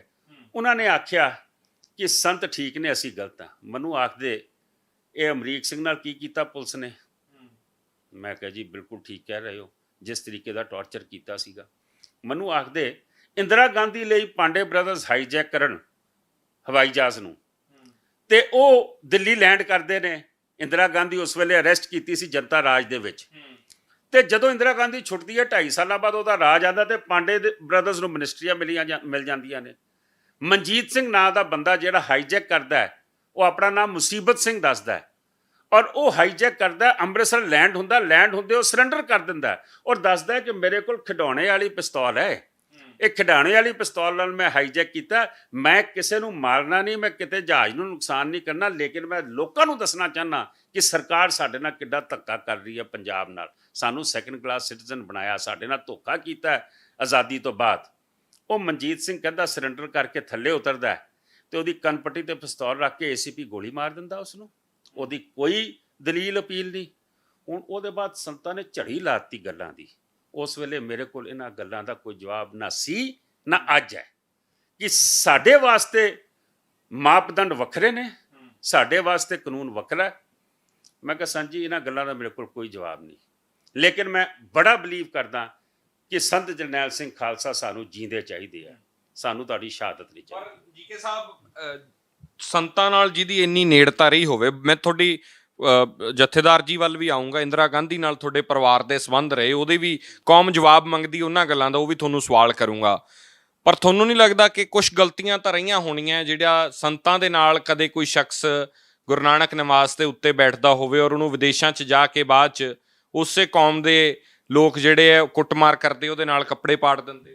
ਦੇਖੋ, ਮੈਨੂੰ ਕੁੱਟਮਾਰ ਉਹ ਕਰਦੇ ਜਿਹੜੇ ISI ਤੋਂ ਪੈਸੇ ਲੈਂਦੇ ਆ, ਕਿਉਂਕਿ ਉਹਨਾਂ ਦਾ ਮੈਂ ਆਰਗੂਮੈਂਟ ਡਿਮੋਲਿਸ਼ ਕੀਤਾ। ਸੰਤ ਜਰਨੈਲ ਸਿੰਘ ਨੇ ਕਦੀ ਖਾਲਿਸਤਾਨ ਨਹੀਂ ਮੰਗਿਆ ਸੀ। ਮੇਰੇ ਨਾਲ ਇਸੇ ਗੱਲ ਤੇ ਬਹਿਸ ਹੋਈ ਉਹਨਾਂ ਦੀ। ਕਹਿੰਦੇ ਸੰਤ ਜੀ ਨੇ ਖਾਲਿਸਤਾਨ ਮੰਗਿਆ। ਮੈਂ ਕਿਹਾ ਸੰਤ ਜੀ ਦਾ, ਹਾਂ, ਮੈਂ ਕਿਹਾ ਦੱਸੋ ਬਿਆਨ। ਕਹਿੰਦੇ ਉਹਨਾਂ ਦਾ ਬਿਆਨ ਸੀ ਕਿ ਜਿੱਦਣ ਪਹਿਲੀ ਗੋਲੀ ਦਰਬਾਰ ਸਾਹਿਬ 'ਚ ਵੱਜੂਗੀ ਉਦੋਂ ਖਾਲਿਸਤਾਨ ਦੀ ਨੀਂਹ ਰੱਖੀ ਜਾਏਗੀ। ਮੈਂ ਕਿਹਾ ਜੀ ਬਿਲਕੁਲ ਠੀਕ ਹੈ, ਮੈਂ ਇਸ ਬਿਆਨ ਤੋਂ ਨਹੀਂ ਮੁੱਕਰਦਾ, ਲੇਕਿਨ ਇੱਕ ਸਿਚੁਏਸ਼ਨਲ ਬਿਆਨ ਹੈ। ਸੰਤਾਂ ਦੀ ਆਈਡੀਓਲੋਜੀ 'ਚ ਖਾਲਿਸਤਾਨ ਨਹੀਂ ਸੀਗਾ। ਮੈਂ ਕਿਹਾ ਮੈਂ ਵੀ ਖਾਲਿਸਤਾਨ ਮੰਗਿਆ। ਜਿਸ ਦਿਨ 1984 ਹੋ ਗਿਆ, ਦਿੱਲੀ ਦੇ ਵੱਡੇ ਧਨਾੜ, ਮੈਂ ਨਾਮ ਗਿਣਾਉਣਾ ਸ਼ੁਰੂ ਕਰਦਾ, ਦਿੱਲੀ 'ਚ ਕੋਈ ਸਰਦਾਰ ਅੱਜ ਤੱਕ ਜਿੱਤਿਆ, ਚਰਨਜੀਤ ਸਿੰਘ ਕੋਕੋਲਾ ਦਾ ਮਾਲਿਕ, ਡਾਕਟਰ ਮਨਮੋਹਨ ਸਿੰਘ ਦਿੱਲੀ ਜਾ ਰਿਹਾ, ਚਰਨਜੀਤ ਸਿੰਘ ਦੀ ਲੀਡਰਸ਼ਿਪ 'ਚ ਅਸੀਂ ਇੰਦਰਾ ਦਾ ਸੰਸਕਾਰ ਮੇਰੇ ਖਿਆਲ 3 ਨਵੰਬਰ ਨੂੰ ਹੋਇਆ ਸੀਗਾ। ਅਸੀਂ 5 ਨਵੰਬਰ ਨੂੰ ਉਹ 30 ਸਿੱਖ, ਜਿਨ੍ਹਾਂ 'ਚ ਪਲਾਜ਼ਾ ਸਿਨੇਮਾ ਦੇ ਮਾਲਕ ਸਾਨੀ ਪਰਿਵਾਰ ਹੈ ਬੜਾ ਵੱਡਾ, ਜਿਹਦੇ ਵਿੱਚ ਭਾਈ ਮੋਹਨ ਸਿੰਘ ਜਿਹੜਾ ਰੈਨਬੈਕਸੀ ਦੇ ਮਾਲਕ ਸੀ, ਚਰਨਜੀਤ ਸਿੰਘ, ਰੌਣਕ ਸਿੰਘ ਜਿਹੜਾ ਮੈਂ ਸਮਝਦਾ ਵਾਂ ਇਹਦਾ BST ਦਾ ਬਹੁਤ ਵੱਡਾ ਉਹਦਾ ਕਾਰਖਾਨਾ ਜਿਹੜਾ ਅਪੋਲੋ ਟਾਇਰ ਵਾਲਿਆਂ ਦਾ ਬਜ਼ੁਰਗ ਸੀਗਾ, ਇੱਦਾਂ 30-35 ਸਿੱਖ ਅਸੀਂ ਰਾਜੀਵ ਗਾਂਧੀ ਨੂੰ ਮਿਲਣ ਗਏ ਔਰ ਸਿੱਧਾ ਜਾ ਕੇ ਇੱਕੋ ਗੱਲ ਕੀਤੀ ਕਿ ਅਸੀਂ ਤੇਰੇ ਮੁਲਕ 'ਚ ਨਹੀਂ ਰਹਿਣਾ, ਸਾਨੂੰ 2 ਦਿਨ ਦਾ ਸਮਾਂ ਦਿਓ, ਅਸੀਂ ਇਹ ਮੁਲਕ ਛੋੜ ਕੇ ਜਾਣਾ ਚਾਹੁੰਦੇ ਹਾਂ। ਜਿਸ ਤਰੀਕੇ ਅਸੀਂ ਵੀ ਖਾਲਿਸਤਾਨ ਮੰਗਿਆ, ਜਦ ਸਾਡੇ ਕੋਲ ਰਾਹ ਹੀ ਕੋਈ ਨਹੀਂ, ਤੁਸੀਂ ਛੱਡਿਆ, ਤੇ ਫਿਰ ਅਸੀਂ ਇਹੀ ਮੰਗਿਆ ਨਾ, ਅਸੀਂ ਨਹੀਂ ਚਾਹਤੇ ਇਸ ਮੁਲਕ 'ਚ ਰਹਿਣਾ, ਅਸੀਂ ਬਾਹਰ ਜਾਣਾ ਚਾਹੁੰਦੇ ਹਾਂ। ਇਹ ਸਿਚੁਏਸ਼ਨਲ ਹੈ, ਇਹ ਸਾਡੀ ਆਈਡੀਓਲੋਜੀ ਨਹੀਂ ਸੀਗੀ। ਔਰ ਜਦੋਂ राजीव गांधी उठ के खड़ा हो गया, कहता इस वक्त के बाद कोई तशद्दुद नहीं होगा और जिन लोगों ने ये कत्लेआम किया वो सब अंदर जाएंगे, उनके मैं केस डालूंगा। लेकिन उस तो 3 दिन बाद वो अमर जवान ज्योति ते जाके लैक्चर करता है कि जब बड़ा पेड़ गिरता तो धरती हिलती है। इन्हां दे ज़हन दे विच बदमाशी सी, ਸਿੱਖਾਂ ਦੇ ਖਿਲਾਫ ਨਫ਼ਰਤ ਸੀ। ਤੁਸੀਂ ਤਾਂ ਨੇੜਿਓਂ ਜਾਣਦੇ ਸੀ, ਤੁਸੀਂ ਤਾਂ, ਤੁਹਾਡੇ ਤਾਂ ਪਰਿਵਾਰ ਦੀ ਸਾਂਝ ਸੀ, ਇੰਦਰਾ ਗਾਂਧੀ ਦੇ ਘਰ ਆਣਾ ਜਾਣਾ ਸੀ, ਰਾਜੀਵ ਗਾਂਧੀ ਨਾਲ ਵੀ ਜ਼ਾਹਿਰ ਜੀ ਗੱਲ ਹੈ ਤੁਹਾਡੀ ਨੇੜਤਾ ਹੋਣੀ। ਨਾ, ਰਾਜੀਵ ਗਾਂਧੀ ਨਾਲ ਕੋਈ ਨੇੜਤਾ ਨਹੀਂ ਸੀ, ਲੇਕਿਨ ਰਾਜੀਵ ਗਾਂਧੀ ਨੂੰ ਜਿਹੜੀ ਲੌਬੀ ਨੇ ਘੇਰਿਆ ਸੀ, ਉਸ ਲੌਬੀ ਨੇ ਆਖਿਆ ਸੀ ਕਿ ਤੇਰੀ ਮਾਂ ਮਾਰਦੀ ਸਿੱਖੋਂ ਕੀ, ਇनको ਸਬਕ ਸਿਖਾਉਣਾ ਜ਼ਰੂਰੀ ਹੈ। ਔਰ ਉਹ ਸਬਕ ਸਿਖਾਉਣ ਦੇ ਵਿੱਚ ਮੁਲਕ ਦਾ ਨੁਕਸਾਨ ਹੋਇਆ। ਇੰਦਰਾ ਗਾਂਧੀ ਨੇ ਸਭ ਤੋਂ ਵੱਡੀ ਤੁਸੀਂ ਸਮਝਦੇ ਹੋ ਰਾਜੀਵ ਗਾਂਧੀ ਪਰਸਨਲੀ ਗਲਤ ਨਹੀਂ ਸੀ? ਨਹੀਂ, 100% ਗਲਤ ਸੀ। ਕਿਉਂ ਪਰਸਨਲੀ ਗਲਤ ਨਹੀਂ ਸੀਗਾ? 100% ਗਲਤ ਸੀਗਾ। ਜੇ ਉਸਨੇ ਆਖਰ ਉਹ ਮੁਲਕ ਦਾ ਪ੍ਰਧਾਨ ਮੰਤਰੀ ਅੱਧੀ ਰਾਤੀ ਗਿਆਨੀ ਜ਼ੈਲ ਸਿੰਘ ਨੇ ਸਹੁੰ ਚੁਕਾਤੀ, ਜਿਹਨੂੰ ਚੁਕਾਣੀ ਨਹੀਂ ਚਾਹੀਦੀ ਸੀਗੀ। ਗਿਆਨੀ ਜੀ ਅਗਰ ਸਹੁੰ ਨਾ ਚੁਕਾਦੇ ਤੇ ਸ਼ਾਇਦ ਇਹ ਕਤਲੇਆਮ ਨਾ ਹੁੰਦਾ। ਉੱਥੋਂ ਦੀ ਸਹੁੰ ਚੁੱਕਦਾ ਗਿਆ, ਉਸੇ ਦਿਨ ਰਾਤੀ, ਉਸੇ ਦਿਨ ਕਤਲੇਆਮ ਸ਼ੁਰੂ ਹੋ ਗਿਆ। ਮੈਂ ਸਮਝਦਾ ਜੇ ਗਿਆਨੀ ਜੀ ਦੀ ਗੱਡੀ ਨੂੰ ਵੱਟੇ ਪੈ ਗਏ ਜਦੋਂ ਗਿਆਨੀ ਜੀ ਪਹੁੰਚਦੇ ਨੇ ਉੱਥੇ, ਤੇ ਉਹਨਾਂ ਨੂੰ ਕੀ ਲੋੜ ਸੀ ਸਹੁੰ ਚੁਕਾਉਣ ਦੀ? ਕਹਿ ਦਿੰਦੇ ਮੈਂ 2 ਦਿਨ ਮੈਂ ਦੇਖਦਾ ਵਾਂ, ਕਿਉਂਕਿ ਸਾਰੇ ਨਾਂ ਪ੍ਰਣਬ ਮੁਖਰਜੀ ਦਾ ਪੇਸ਼ ਕਰਦੇ ਪਏ ਸੀਗੇ। ਲੇਕਿਨ ਗਿਆਨੀ ਜੀ ਨੇ ਕਿਉਂ ਚੁਕਾਤੀ ਸਹੁੰ ਰਾਜੀਵ ਗਾਂਧੀ ਨੂੰ? ਨਾ ਚੁਕਾਉਂਦੇ ਨਾ, ਕਹਿੰਦੇ ਹਲੇ ਹਾਲਾਤ ਠੀਕ ਨਹੀਂ ਹੈਗੇ, ਮੁਲਕ ਦੇ ਹਾਲਾਤ ਠੀਕ ਹੋ ਜਾਣ। ਇਹ ਹਾਲਾਤ ਹੋ ਗਏ ਸੀਗੇ ਕਿ ਗਿਆਨੀ ਜੀ ਦਾ ਫੋਨ ਕਿਸੇ ਨੇ ਨਹੀਂ ਚੁੱਕਿਆ। ਉਹ ਫੋਨ ਕਰਦੇ ਰਹੇ ਕਿ ਐਡਾ ਵੱਡਾ ਕਤਲੇਆਮ ਹੋ ਰਿਹਾ, ਪ੍ਰਾਈਮ ਮਿਨਿਸਟਰ ਫੋਨ ਹੀ ਨਹੀਂ ਅਟੈਂਡ ਕੀਤਾ ਜਦੋਂ ਨੇ ਅੱਧੀ ਰਾਤ ਸਹੁੰ ਚੁੱਕਣ ਤੋਂ ਬਾਅਦ। ਮੈਂ ਸਮਝਦਾ ਵਾਂ ਕਿ ਤੁਹਾਡੇ ਪਰਿਵਾਰ ਦੀ ਨੇੜਤਾ ਕਿੰਨੀ ਸੀ ਇੰਦਰਾ ਗਾਂਧੀ ਪਰਿਵਾਰ ਦੇ ਨਾਲ, ਇੰਦਰਾ ਗਾਂਧੀ ਦੇ ਨਾਲ? ਇੱਕ ਗੱਲ ਇਹ ਸਮਝ ਲਓ, ਸਾਡੀ ਨੇੜਤਾ ਪੰਡਤ ਨਹਿਰੂ, ਲਾਲ ਬਹਾਦਰ ਸ਼ਾਸਤਰੀ, ਇੰਦਰਾ ਗਾਂਧੀ 1981 ਤੱਕ, ਜਦੋਂ ਮੇਰੇ ਪਿਤਾ ਨੂੰ ਗੋਲੀ ਲੱਗੀ, ਉਸ ਤੋਂ ਪਹਿਲੇ ਤਾਂ ਸਾਡਾ ਕੋਈ ਝਗੜਾ ਨਹੀਂ ਸੀ। ਉਸ ਤੋਂ ਪਹਿਲੇ ਤਾਂ ਅਸੀਂ ਕਿੱਡੇ ਮਸਲੇ ਹੱਲ ਕਰਾਏ ਸਰਕਾਰਾਂ ਤੋਂ। ਅਸੀਂ ਅਕਾਲੀ ਦਲ ਲੰਗਰ ਮਰਵਾਇਆ ਨਹੀਂ। ਹੁਣ ਤੁਸੀਂ ਪੁੱਛਦੇ ਹੋ ਨੇੜਤਾ ਦੀ ਗੱਲ, ਨੇੜਤਾ ਮੈਂ ਤੁਹਾਨੂੰ ਦੱਸਦਾ ਕਿ ਕੌਮ ਕਿੰਨੇ ਮਰਵਾਈ ਹੈ। 1975 ਦੇ ਵਿੱਚ ਜਦੋਂ ਐਮਰਜੈਂਸੀ ਲੱਗਣ ਤੋਂ ਪਹਿਲੇ ਹਾਲਾਤ, ਜੇ ਤੁਹਾਨੂੰ ਨਹੀਂ ਪਤਾ ਤੇ ਅੱਜ ਮੈਂ ਤੁਹਾਨੂੰ ਦੱਸਦਾ, ਇੰਦਰਾ ਗਾਂਧੀ ਦੇ ਖਿਲਾਫ ਜੱਜਮੈਂਟ ਆਉਂਦੀ ਹੈ ਰਾਜ ਨਰੈਣ ਦੇ ਕੇਸ ਵਿੱਚ ਇਲਾਹਾਬਾਦ ਹਾਈ ਕੋਰਟ ਤੋਂ, ਕਿ ਬਈ ਇੰਦਰਾ ਗਾਂਧੀ ਜਿਹੜੀ ਹੈ ਉਹਨੇ ਇਲੈਕਸ਼ਨ 'ਚ ਸਰਕਾਰੀ ਮਸ਼ੀਨਰੀ ਯੂਜ਼ ਕੀਤੀ ਹੈ ਔਰ ਉਸ ਨੂੰ ਅਸਤੀਫਾ ਦੇਣਾ ਚਾਹੀਦਾ। ਇੰਦਰਾ ਗਾਂਧੀ ਜਥੇਦਾਰ ਜੀ ਨੂੰ ਬੁਲਾਉਂਦੀ ਹੈ ਔਰ ਉਹਨਾਂ ਨੂੰ ਆਖਦੀ ਹੈ ਕਿ ਅਕਾਲੀ ਦਲ ਮੇਰੀ ਸਪੋਰਟ ਕਰੇ। ਕੀ ਸਪੋਰਟ ਮੰਗਦੀ ਹੈ? ਕਿ ਸਿਰਫ ਇੱਕ ਬਿਆਨ दे देवे कि इंदिरा गांधी को हाई कोर्ट के बाद सुप्रीम कोर्ट में जाना चाहिए। अगर सुप्रीम कोर्ट उसकी इलेक्शन नल एंड वॉइड करती है तो उसको वापस आ जाना चाहिए, उसको रिजाइन कर देना चाहिए। जहेदार जी कहते ये मेरी ताकत नहीं। टोड़ा साहब नाल गल हुंदी, टोड़ा साहब कहते मैं परसों दिल्ली आ रहा। टोड़ा साहब दिल्ली आते हैं, टोड़ा साहब की मीटिंग इंदिरा गांधी नाल हुंदी है। ਹੁਣ ਇਹ ਗੱਲਾਂ ਬੜੀਆਂ ਇੰਪੋਰਟੈਂਟ ਨੇ ਜਿਹੜੀਆਂ ਮੈਂ ਅੱਜ ਦੱਸਣ ਲੱਗਾ। ਮੈਂ ਸ਼ਾਇਦ ਇੱਕ ਵਾਰੀ ਪਹਿਲੇ ਕਿਤੇ ਲਿਖੀਆਂ ਨੇ। ਇੰਦਰਾ ਗਾਂਧੀ ਆਖਦੀ ਹੈ 1972 ਦੇ ਵਿੱਚ ਨਾ ਆਲ ਵਰਲਡ ਸਿੱਖ ਕਨਵੈਨਸ਼ਨ ਬੁਲਾਈ ਸੀ, ਜਿਹਦੇ ਸਿੱਖਾਂ ਦੇ ਵੱਡੇ ਮਸਲੇ ਹੋਏ ਸੀ। ਇੱਕ ਦੀ ਆਰਕਾਈਵਸ 'ਚ ਚੈੱਕ ਕਰਨਾ। ਉਹਦੇ ਵਿੱਚ ਇਨਕਮ ਟੈਕਸ ਔਰ ਸੀਲਿੰਗ ਗੁਰਦੁਆਰਿਆਂ ਤੇ ਲੱਗ ਗਈ ਸੀ। ਐਸਜੀਪੀਸੀ ਕਿਉਂਕਿ ਹਿਮਾਚਲ ਔਰ ਹਰਿਆਣਾ ਕੱਟਿਆ ਗਿਆ ਸੀਗਾ, ਯੂਨੀਫਾਈਡ ਐਸਜੀਪੀਸੀ ਨਹੀਂ ਸੀ, ਸਿਰਫ ਉਹ ਕਹਿੰਦੇ ਸੀਗੇ ਕਿ ਭਈ ਅਕਾਲੀ ਸਾਡੀ ਐਸਜੀਪੀਸੀ ਅਲੱਗ-ਅਲੱਗ ਨਾ ਕਰ ਦੇਵੇ।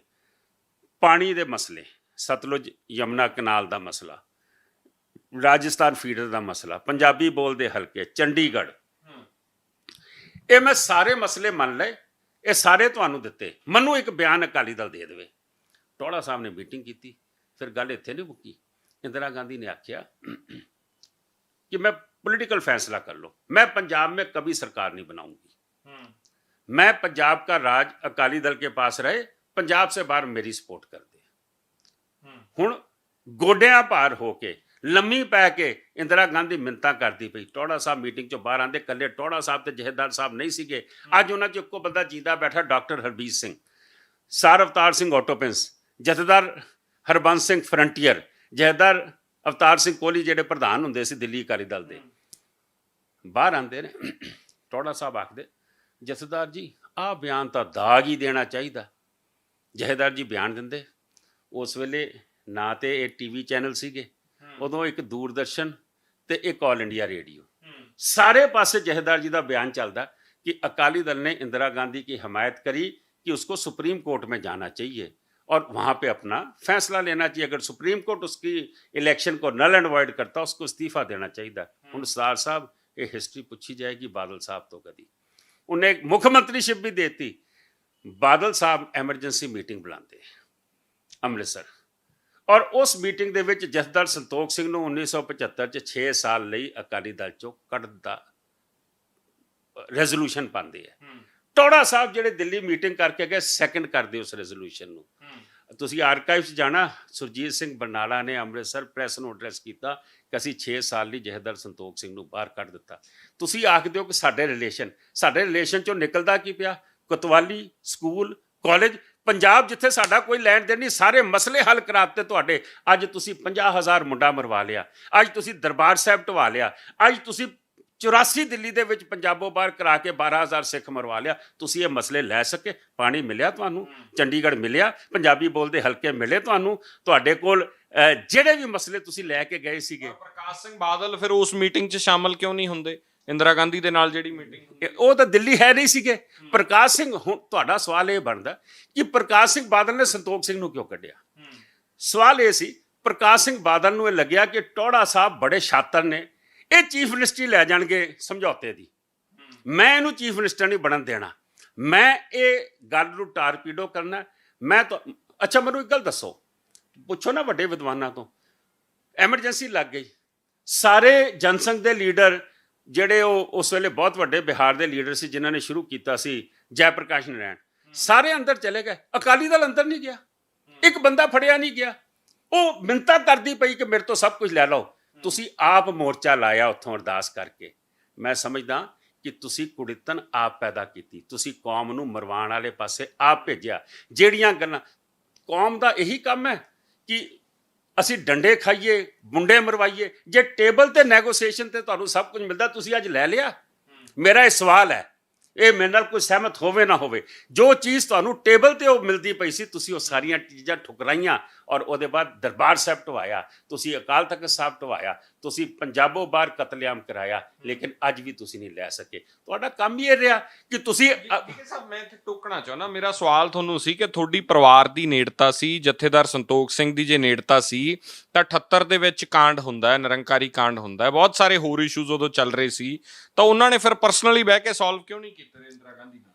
ਇੰਦਰਾ ਗਾਂਧੀ ਦਾ ਰਾਜ ਹੀ ਨਹੀਂ ਸੀ 78 ਦੇ ਵਿੱਚ। ਮੁਰਾਰਜੀ ਦੇਸਾਈ ਦੀ ਸਰਕਾਰ ਬਾਅਦ ਤਾਂ ਫਿਰ 80 ਜਾ ਕੇ ਸਰਕਾਰ ਬਣ ਜਾਂਦੀ ਹੈ। ਇੱਕ ਮਿੰਟ 78 ਦੇ ਵਿੱਚ ਮੁਰਾਰਜੀ ਦੇਸਾਈ ਦਾ ਰਾਜ ਹੈ, ਪੰਜਾਬ ਦੇ ਵਿੱਚ ਬਾਦਲ ਸਾਹਿਬ ਦਾ ਰਾਜ ਹੈ। ਤੁਸੀਂ ਇਹ ਦੇਖੋ, ਗਿਆਨੀ ਜ਼ੈਲ ਸਿੰਘ ਉਸ ਤੋਂ ਪਹਿਲੇ ਚੀਫ ਮਿਨਿਸਟਰ ਹੈ। ਗਿਆਨੀ ਜ਼ੈਲ ਸਿੰਘ ਨਿਰੰਕਾਰੀਆਂ ਨੂੰ ਪਰਮਿਸ਼ਨ ਨਹੀਂ ਦਿੰਦਾ ਅੰਮ੍ਰਿਤਸਰ ਸਮਾਗਮ ਕਰਨ ਦੀ, ਬਾਦਲ ਸਾਹਿਬ ਦਿੰਦੇ ਨੇ। ਔਰ 13 ਬੰਦੇ ਮਰਨ ਤੋਂ ਬਾਅਦ, ਸਿੰਘ ਸ਼ਹੀਦ ਹੋਣ ਤੋਂ ਬਾਅਦ, ਬਾਦਲ ਸਾਹਿਬ ਦੀ ਝੰਡੀ ਵਾਲੀ ਗੱਡੀ ਦਿੱਲੀ ਨਗਧਾਰੀ ਨੂੰ ਛੱਡ ਕੇ ਜਾਂਦੀ ਹੈ। ਇੰਦਰਾ ਗਾਂਧੀ ਤੇ 1980 ਚ ਆਈ ਹੈ ਔਰ 1980 ਚ ਆਈ ਹੈ, 81 ਜਥੇਦਾਰ ਸੰਤੋਖ ਸਿੰਘ ਨੂੰ ਗੋਲੀ ਲੱਗ ਜਾਂਦੀ ਹੈ। ਜਥੇਦਾਰ ਸੰਤੋਖ ਸਿੰਘ ਨੇ ਕਿਸੇ ਵੀ ਜਗ੍ਹਾ ਤੇ ਕੋਈ ਕੋਟਾ, ਪਰਮਿਟ, ਲਾਇਸੈਂਸ, ਕੋਈ ਹੋਟਲ ਦਾ ਪਲਾਟ, ਕੋਈ MLA ਜਾਂ ਅੱਜ 70 ਸਾਲਾਂ 'ਚ ਮਨਜੀਤ ਸਿੰਘ ਨੇ ਕੋਈ ਐਮਐਲਏ ਲਈ ਹੋਵੇ, ਕੋਈ ਰਾਜ ਸਭਾ ਲਈ ਹੋਵੇ, ਕੋਈ ਗਵਰਨਰੀ ਲਈ ਹੋਵੇ। ਤੁਸੀਂ ਤੇ ਆਪਣੀ ਧੀਆਂ ਦੇ, ਆਪਣੀ ਨੂੰਹਾਂ ਦਾ, ਆਪਣੇ ਪੁੱਤਰਾਂ ਵਾਸਤੇ ਵਜ਼ੀਰੀਆਂ ਮੰਗਦੇ ਰਹੇ। ਮੇਰਾ ਸਵਾਲ ਇਹ ਹੈ ਕਿ ਤੁਸੀਂ ਆਖਦੇ ਹੋ ਸਾਡੀ ਨੇੜਤਾ ਸੀ, ਹਾਂ 81 ਤੋਂ ਪਹਿਲੇ ਸੀ, ਕੌਮ ਵਾਸਤੇ ਕੰਮ ਲਏ ਨੇ। ਸਾਡਾ ਤਾਂ ਕੋਈ ਪੰਗਾ ਹੀ ਨਹੀਂ ਸੀ 81 ਤੱਕ। ਇੰਦਰਾ ਗਾਂਧੀ ਦਾ ਕੀ ਪੰਗਾ ਸੀ ਸਾਡਾ ਪੰਗਾ ਤੇ 84 'ਚ ਪੈਂਦਾ ਜਾ ਕੇ, ਜਹੇਦਾਰ ਜੀ ਦੀ ਡੈਥ ਤੋਂ ਬਾਅਦ। ਮੈਂ ਇਹ ਸਮਝਦਾ ਵਾਂ, ਹੁਣ ਤੁਸੀਂ ਮੈਨੂੰ ਕਹਿੰਦੇ ਹੋ ਕਿ ਤੁਸੀਂ ਐਗਰੈਸ਼ਨ 'ਚ ਆ ਜਾਂਦੇ ਹੋ। ਇਹ ਦਰਦ ਹੈ ਮੇਰੇ ਅੰਦਰ ਕਿ ਮੈਨੂੰ ਪਤਾ ਕਿ ਅਸੀਂ ਕੌਮ ਨੂੰ ਮੌਤ ਦੇ ਮੂੰਹ ਦੇ ਵਿੱਚ ਆਪ ਝੋਕਿਆ। ਅੱਜ ਭਾਵੇਂ ਕੌਮ ਮੁੜ ਕੇ ਖੜੀ ਹੋਈ ਕਿਉਂਕਿ ਸਾਡੇ 'ਚ ਇੱਕ ਚੜ੍ਹਦੀ ਕਲਾ ਦਾ ਜਜ਼ਬਾ ਹੈ, ਲੇਕਿਨ ਸਾਡੇ ਲੀਡਰਾਂ ਦੀ ਡਾਇਰੈਕਸ਼ਨ ਗਲਤ ਹੋਣ ਕਰਕੇ ਕੌਮ ਇੱਥੇ ਪਹੁੰਚੀ ਹੈ। 1955 'ਚ ਪਹਿਲੀ ਸ਼ਹਾਦਤ ਹੁੰਦੀ ਹੈ ਜਦੋਂ ਪੰਜਾਬੀ ਸੂਬੇ ਵਾਸਤੇ ਮੰਗ ਉੱਠਦੀ ਹੈ। 65 'ਚ ਜਾ ਕੇ ਸ਼ਹਾਦਤਾਂ ਹੁੰਦੀਆਂ। ਤੁਸੀਂ ਦੇਖੋ, ਤੁਸੀਂ ਕਹਿ ਰਹੇ ਹੋ ਕਿ ਉਸ ਤੋਂ ਪਹਿਲਾਂ ਕਦੇ ਇਸ਼ੂਜ਼ ਨਹੀਂ ਰਹੇ, ਚਾਹੇ ਇੰਦਰਾ ਗਾਂਧੀ ਨਾਲ ਨਾ ਰਹੇ ਹੋਣ। ਸਰਕਾਰਾਂ ਤਾਂ ਕਾਂਗਰਸ ਦੀਆਂ ਰਹਿੰਦੀਆਂ ਆਈਆਂ, ਔਰ ਇੰਦਰਾ ਗਾਂਧੀ ਦੇ ਵੇਲੇ ਵੀ ਜਦੋਂ ਇੰਦਰਾ ਗਾਂਧੀ ਬਣਦੇ ਹੈ ਉਦੋਂ ਇਹ ਸਾਰਾ ਕੁਝ ਪੰਜਾਬੀ ਸੂਬੇ ਦੀ ਮੂਵਮੈਂਟ ਦੀ ਲੜਾਈ ਤਾਂ ਚੱਲੀ ਨਾ ਉਸ ਤੋਂ ਪਹਿਲਾਂ। ਮੈਂ ਸਮਝਦਾ ਕਿ ਉਸ ਵੇਲੇ ਦੇਖੋ, ਇਹ ਪੰਜਾਬ ਦੇ ਇਸ਼ੂ ਜਿਹੜੇ ਸੀ, ਜਹੇਦਾਰ ਸੰਤੋਖ ਸਿੰਘ ਉਸ ਵੇਲੇ ਬਹੁਤ ਛੋਟੇ ਸੀਗੇ। ਉਸ ਵੇਲੇ ਇਹ ਦਿੱਲੀ 'ਚ ਆਪਣੇ ਆਪ ਨੂੰ ਉੱਭਰਦੇ ਪਏ ਸੀ। ਪਰ 1955 ਦੇ ਮੋਰਚੇ 'ਚ ਇੱਥੋਂ ਦੀ ਜਾ ਕੇ ਇਹਨਾਂ ਨੇ ਗ੍ਰਿਫਤਾਰੀਆਂ ਦਿੱਤੀਆਂ ਸੀ। ਯੰਗ ਸੀ ਉਸ ਵੇਲੇ, 29 ਦਾ ਜਨਮ ਸੀਗਾ। ਜੇ 29 ਦਾ ਜਨਮ ਹੋਏ ਤੇ 55 'ਚ ਕਿੰਨੇ ਸਾਲ ਦੇ? 26 ਸਾਲ ਦੇ ਹੋਣੇ ਆ। ਕੋਈ ਉਹ ਕੈਲੀਬਰ ਨਹੀਂ ਸੀ ਉਦੋਂ। ਮਾਸਟਰ ਤਾਰਾ ਸਿੰਘ ਸਾਡੇ ਲੀਡਰ ਸੀਗੇ ਵੱਡੇ। ਮਾਸਟਰ ਜੀ ਤੋਂ ਬਾਅਦ ਸੰਤ ਫਤਿਹ ਸਿੰਘ ਆਉਂਦੇ ਨੇ। ਜਹੇਦਾਰ ਜੀ ਤਾਂ 1960-65 ਤੋਂ ਬਾਅਦ ਉਹਨਾਂ ਦਾ ਜਿਹੜਾ ਗ੍ਰਾਫ ਉਹ ਚੱਲਣਾ ਸ਼ੁਰੂ ਹੋਇਆ। ਮੈਂ ਇਹ ਸਮਝਦਾ ਵਾਂ ਕਿ ਅਸੀਂ ਜਿਹੜੇ ਮਸਲੇ ਅਸੀਂ ਟੇਬਲ 'ਤੇ ਹੱਲ ਕਰ ਸਕਦੇ ਸੀਗੇ, ਉਹ ਅਸੀਂ ਟੇਬਲ 'ਤੇ ਹੱਲ ਨਹੀਂ ਕੀਤੇ। ਅਸੀਂ ਕੌਮ ਦਾ ਬਹੁਤ ਵੱਡਾ ਨੁਕਸਾਨ ਕੀਤਾ। ਇਹ ਰਿਅਲਾਈਜੇਸ਼ਨ ਫਿਰ ਜਦੋਂ ਤੁਸੀਂ ਅਕਾਲੀ ਦਲ ਜੁਆਇਨ ਕਰਦੇ ਹੋ 2008 'ਚ, ਉਦੋਂ ਕਿਉਂ ਨਹੀਂ ਤੁਹਾਨੂੰ ਹੋਈ?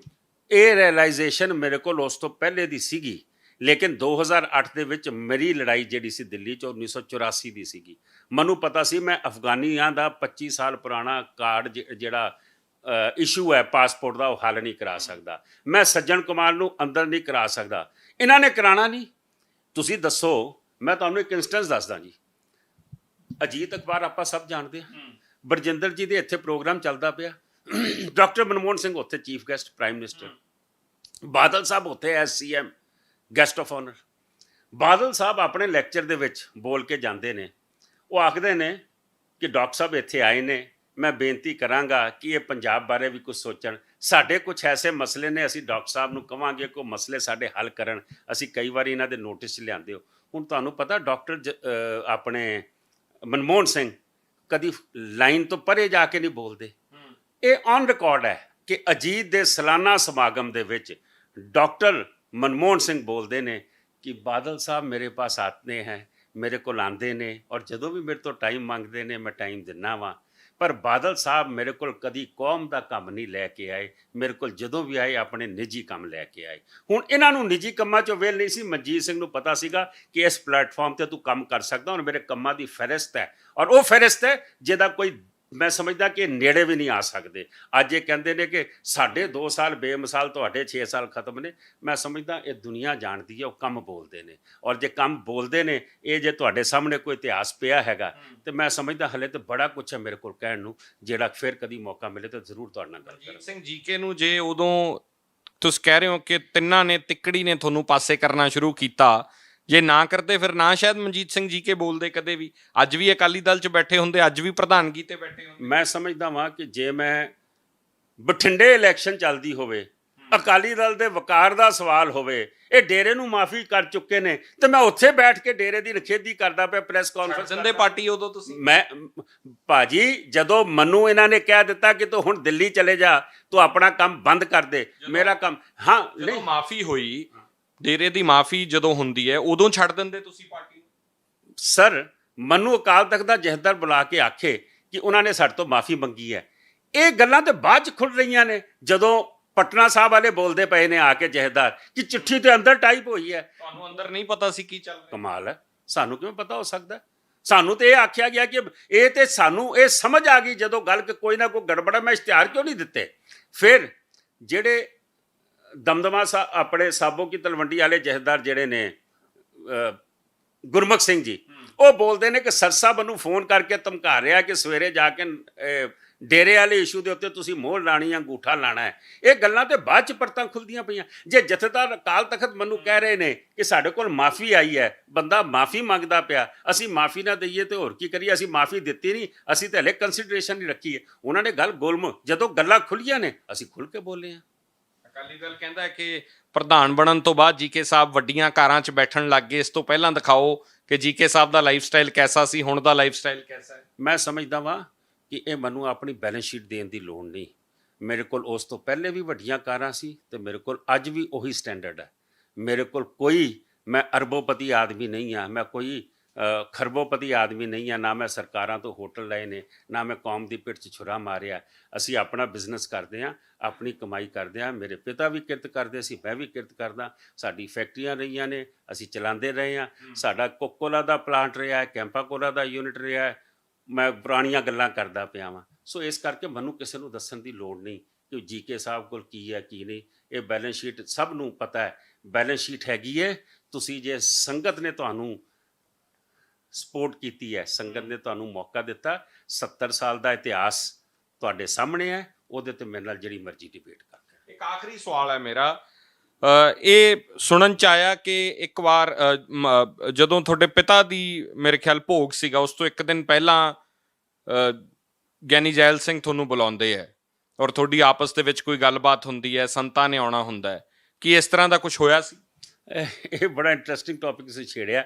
ਸੰਤਾਂ ਨੇ ਆਪ ਆਪਣੇ ਲੈਕਚਰ 'ਚ ਨਰੇਟ ਕੀਤਾ ਔਰ ਮਾਰਕ ਟੱਲੀ ਜਿਹੜਾ BBC ਦਾ ਬਹੁਤ ਵੱਡਾ ਕੋਰਸਪੋਂਡੈਂਟ ਹੈ, ਉਹਨੇ 1984 ਦੇ ਗੋਲਡਨ ਟੈਂਪਲ ਐਕਸ਼ਨ ਤੇ ਇੱਕ ਬੁੱਕ ਲਿਖੀ। ਉਹਦੇ 'ਚ ਫੋਟੋ ਵੀ ਛਾਪੀ ਹੈ ਗਿਆਨੀ ਜੀ ਦੀ ਔਰ ਸੰਤ ਜਰਨੈਲ ਸਿੰਘ ਮੇਰੇ ਘਰ ਇਕੱਠੇ ਬੈਠੇ ਹੈ ਜਥੇਦਾਰ ਜੀ ਦੇ ਭੋਗ ਦੇ ਉੱਤੇ, ਔਰ ਸਾਰੀ ਵਾਰਦਾਤ ਲਿਖੀ ਹੈ। ਉਹਦੇ ਵਿੱਚ ਸੰਤ ਜੀ ਮੈਨੂੰ ਫੋਨ ਕਰਦੇ ਆ। ਮੇਰੇ ਪਿਤਾ ਦੀ ਅਸੈਸੀਨੇਸ਼ਨ ਹੁੰਦੀ ਹੈ 21 ਦਸੰਬਰ 1981। ਹੁਣ ਪਹਿਲੀ ਗੱਲ ਤਾਂ ਇਹ ਹੈ ਕਿ ਜੇ 1981 'ਚ ਮੇਰੇ ਪਿਤਾ ਦੀ ਡੈਥ ਹੋ ਰਹੀ ਹੈ, ਤੁਸੀਂ ਮੈਨੂੰ ਇਹ ਕਹਿ ਰਹੇ ਹੋ ਕਿ ਤੁਹਾਡੀ ਨੇੜਤਾ ਰਹੀ ਹੈ, ਤੇ ਤੁਸੀਂ ਇਹ ਕਿਉਂ ਨਹੀਂ? ਤੇ ਸੰਤ ਸਾਡੇ ਇੱਥੇ ਆਂਦੇ, ਚਾਚਾ ਚੰਡੀਗੜ੍ਹੀਆ ਜਿਨ੍ਹਾਂ ਨੂੰ ਡਾਕਟਰ ਗੁਰਨਾਮ ਸਿੰਘ ਤੀਰ, ਮੈਨੂੰ ਉਹਨਾਂ ਦਾ ਲੈਕਚਰ ਦੀ 17 ਨਹੀਂ ਭੁੱਲਦੀਆਂ ਕਿ ਜੋ ਬੋਲ ਕੇ ਗਏ ਇੱਥੇ। ਮੈਂ ਸਮਝਦਾ ਉਹ ਲੰਬੀ ਹੋ ਜੂ ਗੱਲ, ਲੇਕਿਨ ਤੁਹਾਡੇ ਸਵਾਲ ਤੇ ਆਵਾਂ। ਮੈਨੂੰ ਉਹਨਾਂ ਦਾ 3 ਜਨਵਰੀ ਨੂੰ ਭੋਗ 1982 ਨੂੰ ਸੀਗਾ। 2 ਜਨਵਰੀ ਦੀ ਰਾਤ ਮੈਨੂੰ ਫੋਨ ਆਉਂਦਾ ਹੈ ਗਿਆਨੀ ਜ਼ੈਲ ਸਿੰਘ ਦੇ PA ਦਾ। ਉਹ ਰੇਸਕੋਸ ਰੋਡ ਰਹਿੰਦੇ ਸੀ ਜਿੱਥੇ PM ਅੱਜ ਰਹਿੰਦੇ ਨੇ। ਉਹਨਾਂ ਦਾ ਫੋਨ ਆਉਂਦਾ ਕਿ ਗਿਆਨੀ ਜੀ ਤੁਹਾਨੂੰ ਯਾਦ ਕਰ ਰਹੇ ਨੇ। ਸਾਡਾ ਉਸ ਵੇਲੇ ਬੁਰਾ ਹਾਲ ਸੀ ਪਰਿਵਾਰ ਦਾ। ਪਿਤਾ ਦੀ ਡੈਥ ਹੋ ਗਈ, ਮੇਰੀ 22-23 ਸਾਲ ਉਮਰ ਸੀਗੀ। ਸਾਨੂੰ ਸਮਝ ਹੀ ਨਹੀਂ ਆ ਰਹੀ ਸੀ ਸਾਡੇ ਨਾਲ ਹੋਇਆ ਕੀ ਹੈ। ਐਨੀਵੇ ਮੈਂ ਕਿਹਾ ਜੀ ਮੈਂ ਆਉਣਾ। ਕਹਿੰਦੇ ਨਹੀਂ ਤੁਸੀਂ ਆਉਣਾ ਨਹੀਂ, ਗਿਆਨੀ ਜੀ ਦੀ ਗੱਡੀ ਆ ਰਹੀ ਤੁਹਾਨੂੰ ਲੈਣ, 10 ਮਿੰਟਾਂ 'ਚ ਪਹੁੰਚਣ ਵਾਲੀ। ਮੈਂ ਜਦੋਂ ਗਿਆਨੀ ਜੀ ਕੋਲ ਚਲ ਜਾਣਾ ਵਾ, ਉਹਨਾਂ ਦੇ ਕਮਰੇ 'ਚ ਬੈਡਰੂਮ 'ਚ ਬੁਲਾ ਲੈਂਦੇ ਆ ਤੇ ਬੈਠ ਬੇਟਾ। ਮੈਂ ਬੈਠ ਗਿਆ। ਮੈਨੂੰ ਕਹਿੰਦੇ ਕੱਲ ਸੰਤ ਜਰਨੈਲ ਸਿੰਘ ਪਿੰਡਰਾਂ ਵਾਲੇ ਦਾ ਫੋਨ ਆਇਆ, ਮਤਲਬ ਤੁਹਾਡੇ ਭੋਗ ਤੇ ਆ ਰਹੇ ਜਥੇਦਾਰ ਜੀ ਦੇ। ਮੈਂ ਕਿਹਾ ਹਾਂਜੀ ਆ ਰਹੇ ਨੇ। ਕਹਿੰਦਾ ਮਨਜੀਤ ਉਹਨਾਂ ਨੂੰ ਰੋਕਣਾ ਪਏਗਾ, ਗਿਆਨੀ ਜੀ ਕਹਿੰਦੇ ਮੈਨੂੰ। ਮੈਂ ਗਿਆਨੀ ਜੀ ਦੀ ਸ਼ਕਲ ਦੇਖਣ ਲੱਗ ਗਿਆ। ਮੈਂ ਗਿਆਨੀ ਜੀ ਮੈਂ ਕਿੱਦਾਂ ਰੋਕ ਸਕਦਾ ਵਾਂ? ਉਹਨਾਂ ਦਾ ਫੋਨ ਆਇਆ ਕਿ ਮੈਂ ਅਰਦਾਸ ਵੀ ਕਰਾਂਗਾ ਔਰ ਟਕਸਾਲ ਵੱਲੋਂ ਦਸਤਾਰ ਵੀ ਤੁਹਾਨੂੰ ਦਿੱਤੀ ਜਾਏਗੀ। ਮੈਂ ਸਿਆਸਤ 'ਚ ਆਉਣਾ ਨਹੀਂ ਸੀ। ਸੰਤਾਂ ਨੇ ਉਦੋਂ ਐਲਾਨ ਕੀਤਾ ਖੁਦ ਭੋਗ ਦੇ ਉੱਤੇ ਕਿ ਪਰਿਵਾਰ ਵੱਲੋਂ ਮਨਜੀਤ ਸਿੰਘ ਹੋਏਗਾ। ਮੈਨੂੰ ਸਿਆਸਤ 'ਚ ਵੀ ਸੰਤ ਲੈ ਕੇ ਆਉਂਦੇ। ਐਨੀਵੇ ਮੈਂ ਕਿਹਾ ਗਿਆਨੀ ਜੀ ਮੈਂ ਕਿੱਦਾਂ ਮਨਾ ਕਰ ਸਕਦਾ? ਤੇ ਕਾਫੀ ਬੋਲਣ ਤੋਂ ਬਾਅਦ ਮੈਨੂੰ ਕਹਿੰਦੇ ਜੇ ਸੰਤ ਜੀ ਆ ਰਹੇ ਨੇ ਤੇ ਫਿਰ ਮੈਂ ਨਹੀਂ ਆਊਂਗਾ। ਮੈਂ ਉੱਠ ਕੇ ਖੜਾ ਹੋ ਗਿਆ। ਮੈਨੂੰ ਕਹਿੰਦੇ ਨਹੀਂ ਬਹਿ ਜਾ ਚੱਲਿਆ ਕਿੱਥੇ ਆ ਤੇ ਤੂੰ ਕੋਈ ਰਸਤਾ ਸੋਚ। ਮੈਂ ਕਿਹਾ ਗਿਆਨੀ ਜੀ ਮੈਂ ਰਸਤਾ ਸੋਚਾਂ? ਮੇਰੇ ਘਰ ਵਿਆਹ ਰੱਖਿਆ ਕਿ ਮੈਂ ਕਾਰਡ ਛਾਪੇ ਨੇ, ਮੈਂ ਕਿਸੇ ਨੂੰ ਨਹੀਂ ਇਨਵਾਈਟ ਕੀਤਾ। ਮੇਰੇ ਪਿਤਾ ਦੇ ਅਗਰ ਦੁਸ਼ਮਣ ਵੀ ਆ ਰਹੇ ਨੇ ਜਿਨ੍ਹਾਂ ਦਾ ਉਹਨਾਂ ਦਾ ਨਾਂ ਵੱਜਦਾ ਕਤਲ ਦੇ ਵਿੱਚ, ਉਹ ਵੀ ਆ ਰਹੇ ਨੇ ਤੇ they are welcome to come. ਮੈਂ ਨਾ ਇਨਵਾਈਟ ਕਰ ਰਿਹਾ ਨਾ ਮੈਂ ਕਿਸੇ ਨੂੰ ਰੋਕ ਰਿਹਾ। ਗਿਆਨੀ ਜੀ ਫੈਸਲਾ ਤੁਸੀਂ ਕਰੋ, ਤੁਸੀਂ ਆਣਾ ਕਿ ਨਹੀਂ ਆਣਾ। ਮੈਂ ਫਿਰ ਖਲੋ ਗਿਆ, ਫਿਰ ਬਿਠਾ ਲਿਆ ਮੈਨੂੰ। ਕਹਿੰਦਾ ਨਹੀਂ ਫਿਰ ਇੱਕ ਕੰਮ ਕਰ ਤੂੰ। ਮੈਂ ਕਿਹਾ ਦੱਸੋ ਜੀ। ਕਹਿੰਦੇ ਤੁਸੀਂ ਸਵੇਰੇ ਨਾ ਕੋਈ ਪੋਲੀਟੀਕਲ ਲੈਕਚਰ ਨਾ ਕਰਾਉਣਾ, ਸਿਰਫ ਅਖੰਡ ਪਾਠ ਦਾ ਭੋਗ ਪਵੇ, ਕੀਰਤਨ ਹੋਵੇ। ਮੈਂ ਕਿਹਾ ਜੀ ਪ੍ਰੋਗਰਾਮ ਹੀ ਇਹੀ ਹੈ। ਡਾਕਟਰ ਜਸਪਾਲ ਸਿੰਘ ਕੋਲ ਸਟੇਜ ਹੋਏਗੀ, ਜਿਹੜੇ ਵਾਈਸ ਚਾਂਸਲਰ ਰਹੇ ਨੇ ਉਹਨਾਂ ਕੋਲ ਸਟੇਜ ਹੋਏਗੀ, ਅਸੀਂ ਕੋਈ ਪੋਲੀਟੀਕਲ ਲੈਕਚਰ ਨਹੀਂ ਕਰਾਉਣਾ। ਗਿਆਨੀ ਜੀ ਨੇ ਆਖਿਆ ਠੀਕ ਹੈ ਫਿਰ ਮੈਂ ਆਉਂਦਾ ਵਾ। ਮੈਂ ਨਿਕਲਾ। ਪਰ ਇਹ ਗੱਲ ਗਿਆਨੀ ਜੀ ਨੇ ਆਪਣੇ ਲੈਕਚਰ 'ਚ ਵੀ ਬੋਲੀ, ਸੌਰੀ ਭਿੰਡਰਾਂ ਵਾਲਿਆਂ ਨੇ ਆਪਣੇ ਲੈਕਚਰ 'ਚ ਵੀ ਬੋਲੀ। ਜਦੋਂ ਮੈਂ ਆਮੋ ਸਾਹਮਣੇ ਹੋਏ ਫਿਰ ਉਹ ਉਸ ਦਿਨ ਬਹੁਤ ਵਧੀਆ ਤਰੀਕੇ ਨਾਲ, ਜਦੋਂ ਮੈਂ ਮਹਾਰਾਜ ਦੀ ਤਾਬਿਆ ਬੈਠਾ ਸੀਗਾ, ਹਲੇ ਅੰਦਰ ਪਾਠ ਦਾ ਭੋਗ ਪੈ ਰਿਹਾ ਸੀ, ਬਾਹਰ ਦੀਵਾਨ ਪਾਰਕ ਹੈ ਸਾਡੇ ਘਰ ਦੇ ਅੱਗੇ, ਉੱਥੇ ਕੀਰਤਨ ਹੋਣਾ ਸੀਗਾ। ਜਦੋਂ ਸੰਤ ਜੀ ਪਹਿਲੇ ਆ ਜਾਂਦੇ ਨੇ, ਸੰਤ ਜੀ ਬਾਬਾ ਜੀ ਦੀ ਤਾਬਿਆ ਬਹਿ ਜਾਂਦੇ ਨੇ ਔਰ ਮੈਂ ਉਹਨਾਂ ਨੂੰ ਚੌਰ ਸਾਹਿਬ ਦੇ ਦਿੰਦਾ ਵਾਂ। ਉਹ ਚੌਰ ਕਰਨ ਲੱਗ ਜਾਂਦੇ ਨੇ। ਥੋੜ੍ਹੀ ਦੇਰ ਬਾਅਦ ਗਿਆਨੀ ਜੀ ਦੀ ਐਂਟਰੀ ਹੁੰਦੀ ਹੈ। ਜਿਵੇਂ ਗਿਆਨੀ ਜੀ ਆਉਂਦੇ ਤੇ ਜਦੋਂ ਤੁਸੀਂ ਮਹਾਰਾਜ ਦੇ ਮੱਥਾ ਟੇਕਣ ਲੱਗਦੇ ਤੇ ਜਿਹੜੇ ਵੀ ਗ੍ਰੰਥੀ ਸਾਹਿਬ ਭਾਈ ਸਾਹਿਬ ਬੈਠੇ ਹੁੰਦੇ ਅੱਖ ਰਲਦੀ ਹੈ। ਗਿਆਨੀ ਜੀ ਨੇ ਫਤਿਹ ਬੁਲਾਈ, ਸੰਤਾਂ ਨੇ ਮੂੰਹ ਪਰੇ ਕਰ ਲਿਆ, ਮੱਥਾ ਟੇਕ ਕੇ ਫਿਰ ਜਦੋਂ ਉੱਠਦੇ ਹੋ ਫਿਰ ਅੱਖ ਮਿਲਦੀ ਹੈ, ਫਿਰ ਉਹਨਾਂ ਨੇ ਫਤਿਹ ਬੁਲਾਈ, ਉਹਨਾਂ ਨੇ ਫਿਰ ਮੂੰਹ ਪਰੇ ਕਰ ਲਿਆ। ਮੈਂ ਤੁਹਾਨੂੰ ਫੋਟੋ ਵੀ ਉਹਦੀ ਦੇਵਾਂਗਾ ਹੁਣੇ।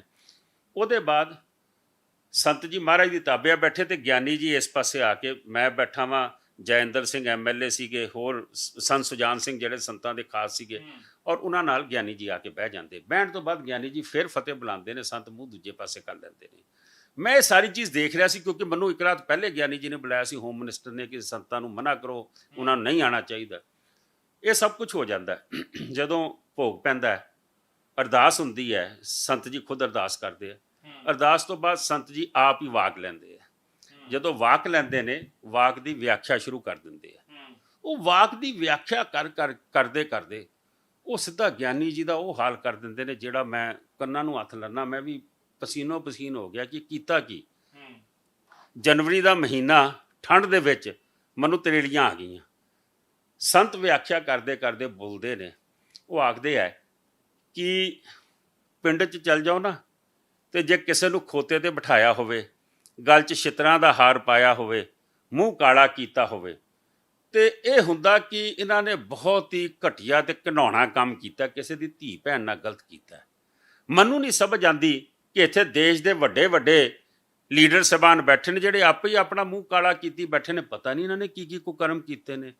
ਮੈਂ ਨੀਵੀਂ ਪਾ ਲਈ, ਮੈਂ ਕਿਹਾ ਇਹ ਸੱਚੇ ਪਾਤਸ਼ਾਹ, ਇਹ ਸੰਤਾਂ ਨੇ ਤੇ ਲੈਕਚਰ ਨਹੀਂ ਦੇਣਾ ਸੀ, ਇਹਨਾਂ ਨੇ ਆਪਣਾ ਵਿਆਖਿਆ ਦੇ ਵਿੱਚ ਸਾਰਾ ਕੁਝ ਕਹਿ ਦਿੱਤਾ।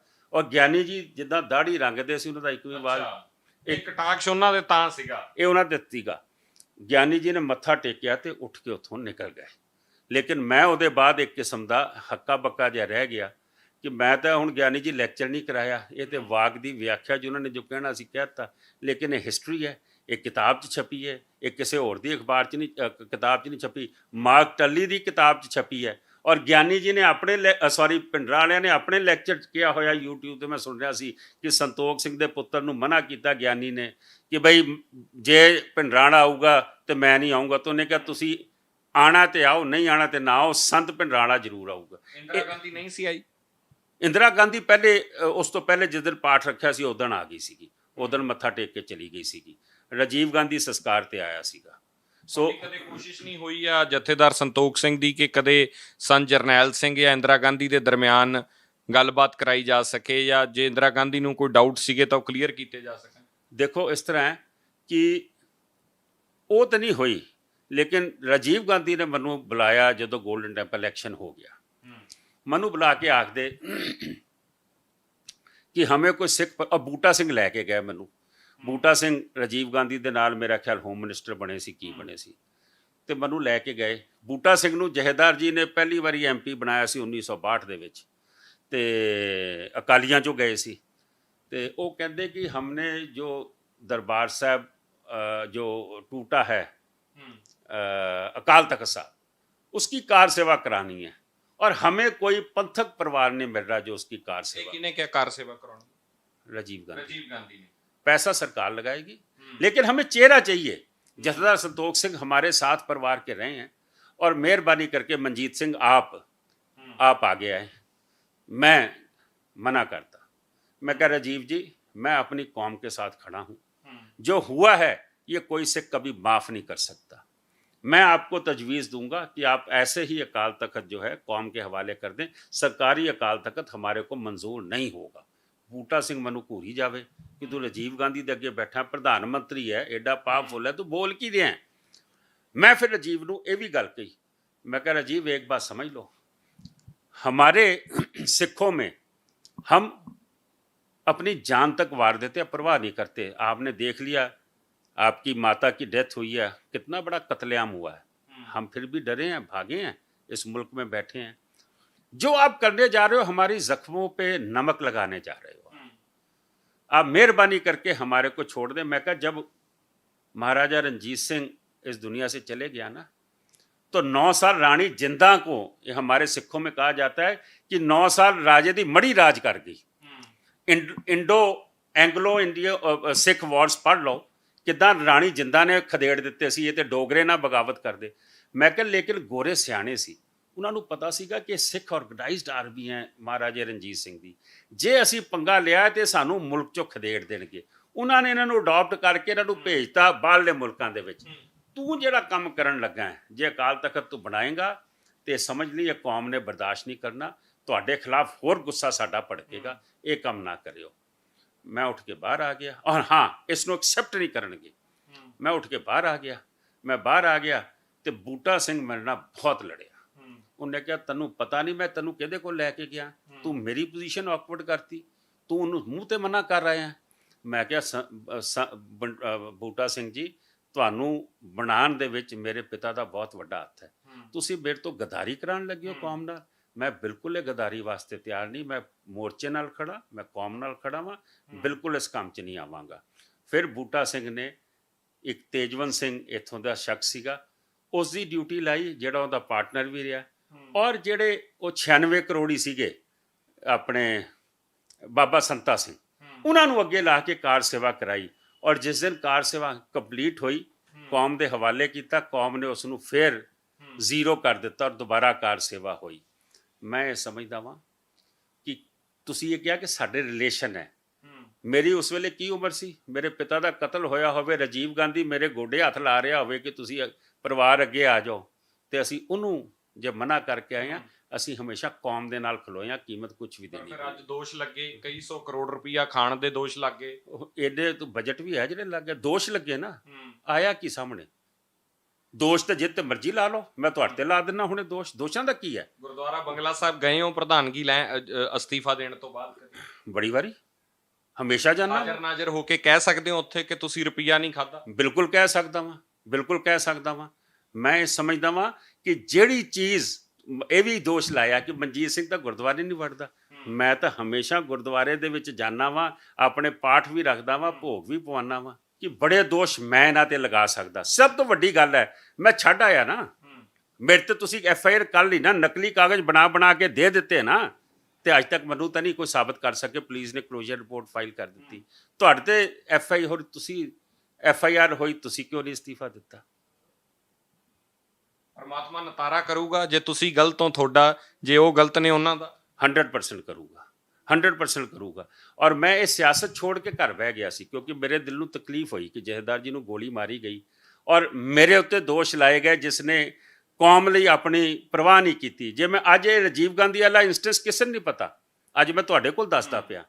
ਮੈਂ ਇਹ ਸਮਝਦਾ ਵਾਂ ਕਿ ਮੈਨੂੰ ਅਫਸੋਸ ਵੀ ਸੀਗਾ ਕਿ ਐਡਾ ਮੇਰੇ ਨਾਲ ਇਹਨਾਂ ਨੇ ਜ਼ਲੀਲ ਕੀਤਾ, ਮੈਨੂੰ ਮੇਰੇ ਨਾਲ ਬੁਰਾ ਹਾਲ ਕੀਤਾ, ਲੇਕਿਨ ਜਦੋਂ ਇਹ ਨਹੀਂ ਬਾਜ ਆਏ ਤੇ ਫਿਰ ਮੈਂ ਸੋਚਿਆ ਕਿ ਮੈਨੂੰ ਇੱਕ ਵਾਰੀ ਲੜਨਾ ਚਾਹੀਦਾ, ਇਹਨਾਂ ਨੂੰ ਐਕਸਪੋਜ਼ ਕਰਨਾ ਚਾਹੀਦਾ, ਔਰ ਮੈਂ ਲੜਿਆ ਵਾਂ। ਅੱਜ ਮੈਂ ਮੈਦਾਨ ਦੇ ਵਿੱਚ ਆ। ਸਭ ਤੋਂ ਵੱਡੀ ਤਾਂ ਕਚਹਿਰੀ ਸੰਗਤ ਦੀ ਆ ਨਾ। 25 ਨੂੰ ਵੋਟਾਂ ਸੀ, ਚਲੇ ਗਈਆਂ, 15 ਦਿਨ ਬਾਅਦ ਪੈ ਜਾਣਗੀਆਂ, ਪਤਾ ਲੱਗ ਜਾਊਗਾ ਕਿੰਨੇ ਪਾਣੀ 'ਚ ਕੌਣ ਹੈਗਾ ਵਾ। ਸੋ ਇਸ ਕਰਕੇ ਹਮੇਸ਼ਾ ਕੌਮ ਦੇ ਨਾਲ ਰਹੇ ਹਾਂ, ਪੰਥ ਦੇ ਨਾਲ ਰਹੇ ਹਾਂ। 70 ਸਾਲਾਂ 'ਚ ਕਿਸੇ ਨਾ ਗ੍ਰੰਥ ਨਾਲ ਗਦਾਰੀ ਕੀਤੀ, ਨਾ ਕੌਮ ਨਾਲ ਗਦਾਰੀ ਕੀਤੀ, ਨਾ ਆਪਣੇ ਲਈ ਕੋਈ ਕੋਟਾ ਪਰਮਿਟ ਲਾਇਸੈਂਸ ਜਾਂ ਵਜ਼ੀਰੀ ਲਈ। ਸੋ ਇਸ ਕਰਕੇ ਸੰਗਤ ਤੇ ਭਰੋਸਾ ਹੈ, ਉਸ ਭਰੋਸੇ ਤੇ ਕੰਮ ਕਰਦੇ ਹਾਂ। ਬਹੁਤ ਧੰਨਵਾਦ ਸਮਾਂ ਦੇਣ ਵਾਸਤੇ। ਥੈਂਕ ਯੂ, ਸਤਿ ਸ਼੍ਰੀ ਅਕਾਲ। ਸੋ ਮਨਜੀਤ ਸਿੰਘ ਜੀਕੇ ਹੋਣਾ ਨਾਲ ਡਿਟੇਲ 'ਚ ਬਹੁਤ ਸਾਰੇ ਪਹਿਲੂਆਂ ਦੇ ਉੱਤੇ, ਇਤਿਹਾਸ ਦੇ ਉੱਤੇ ਵੀ ਅੱਜ ਚਰਚਾ ਹੋਈ। ਕੈਮਰਾ ਪਰਸਨ ਗਗਨ ਦੇ ਨਾਲ ਸਿਮਰਨਜੋਤ ਸਿੰਘ ਮੱਕੜ ਔਨ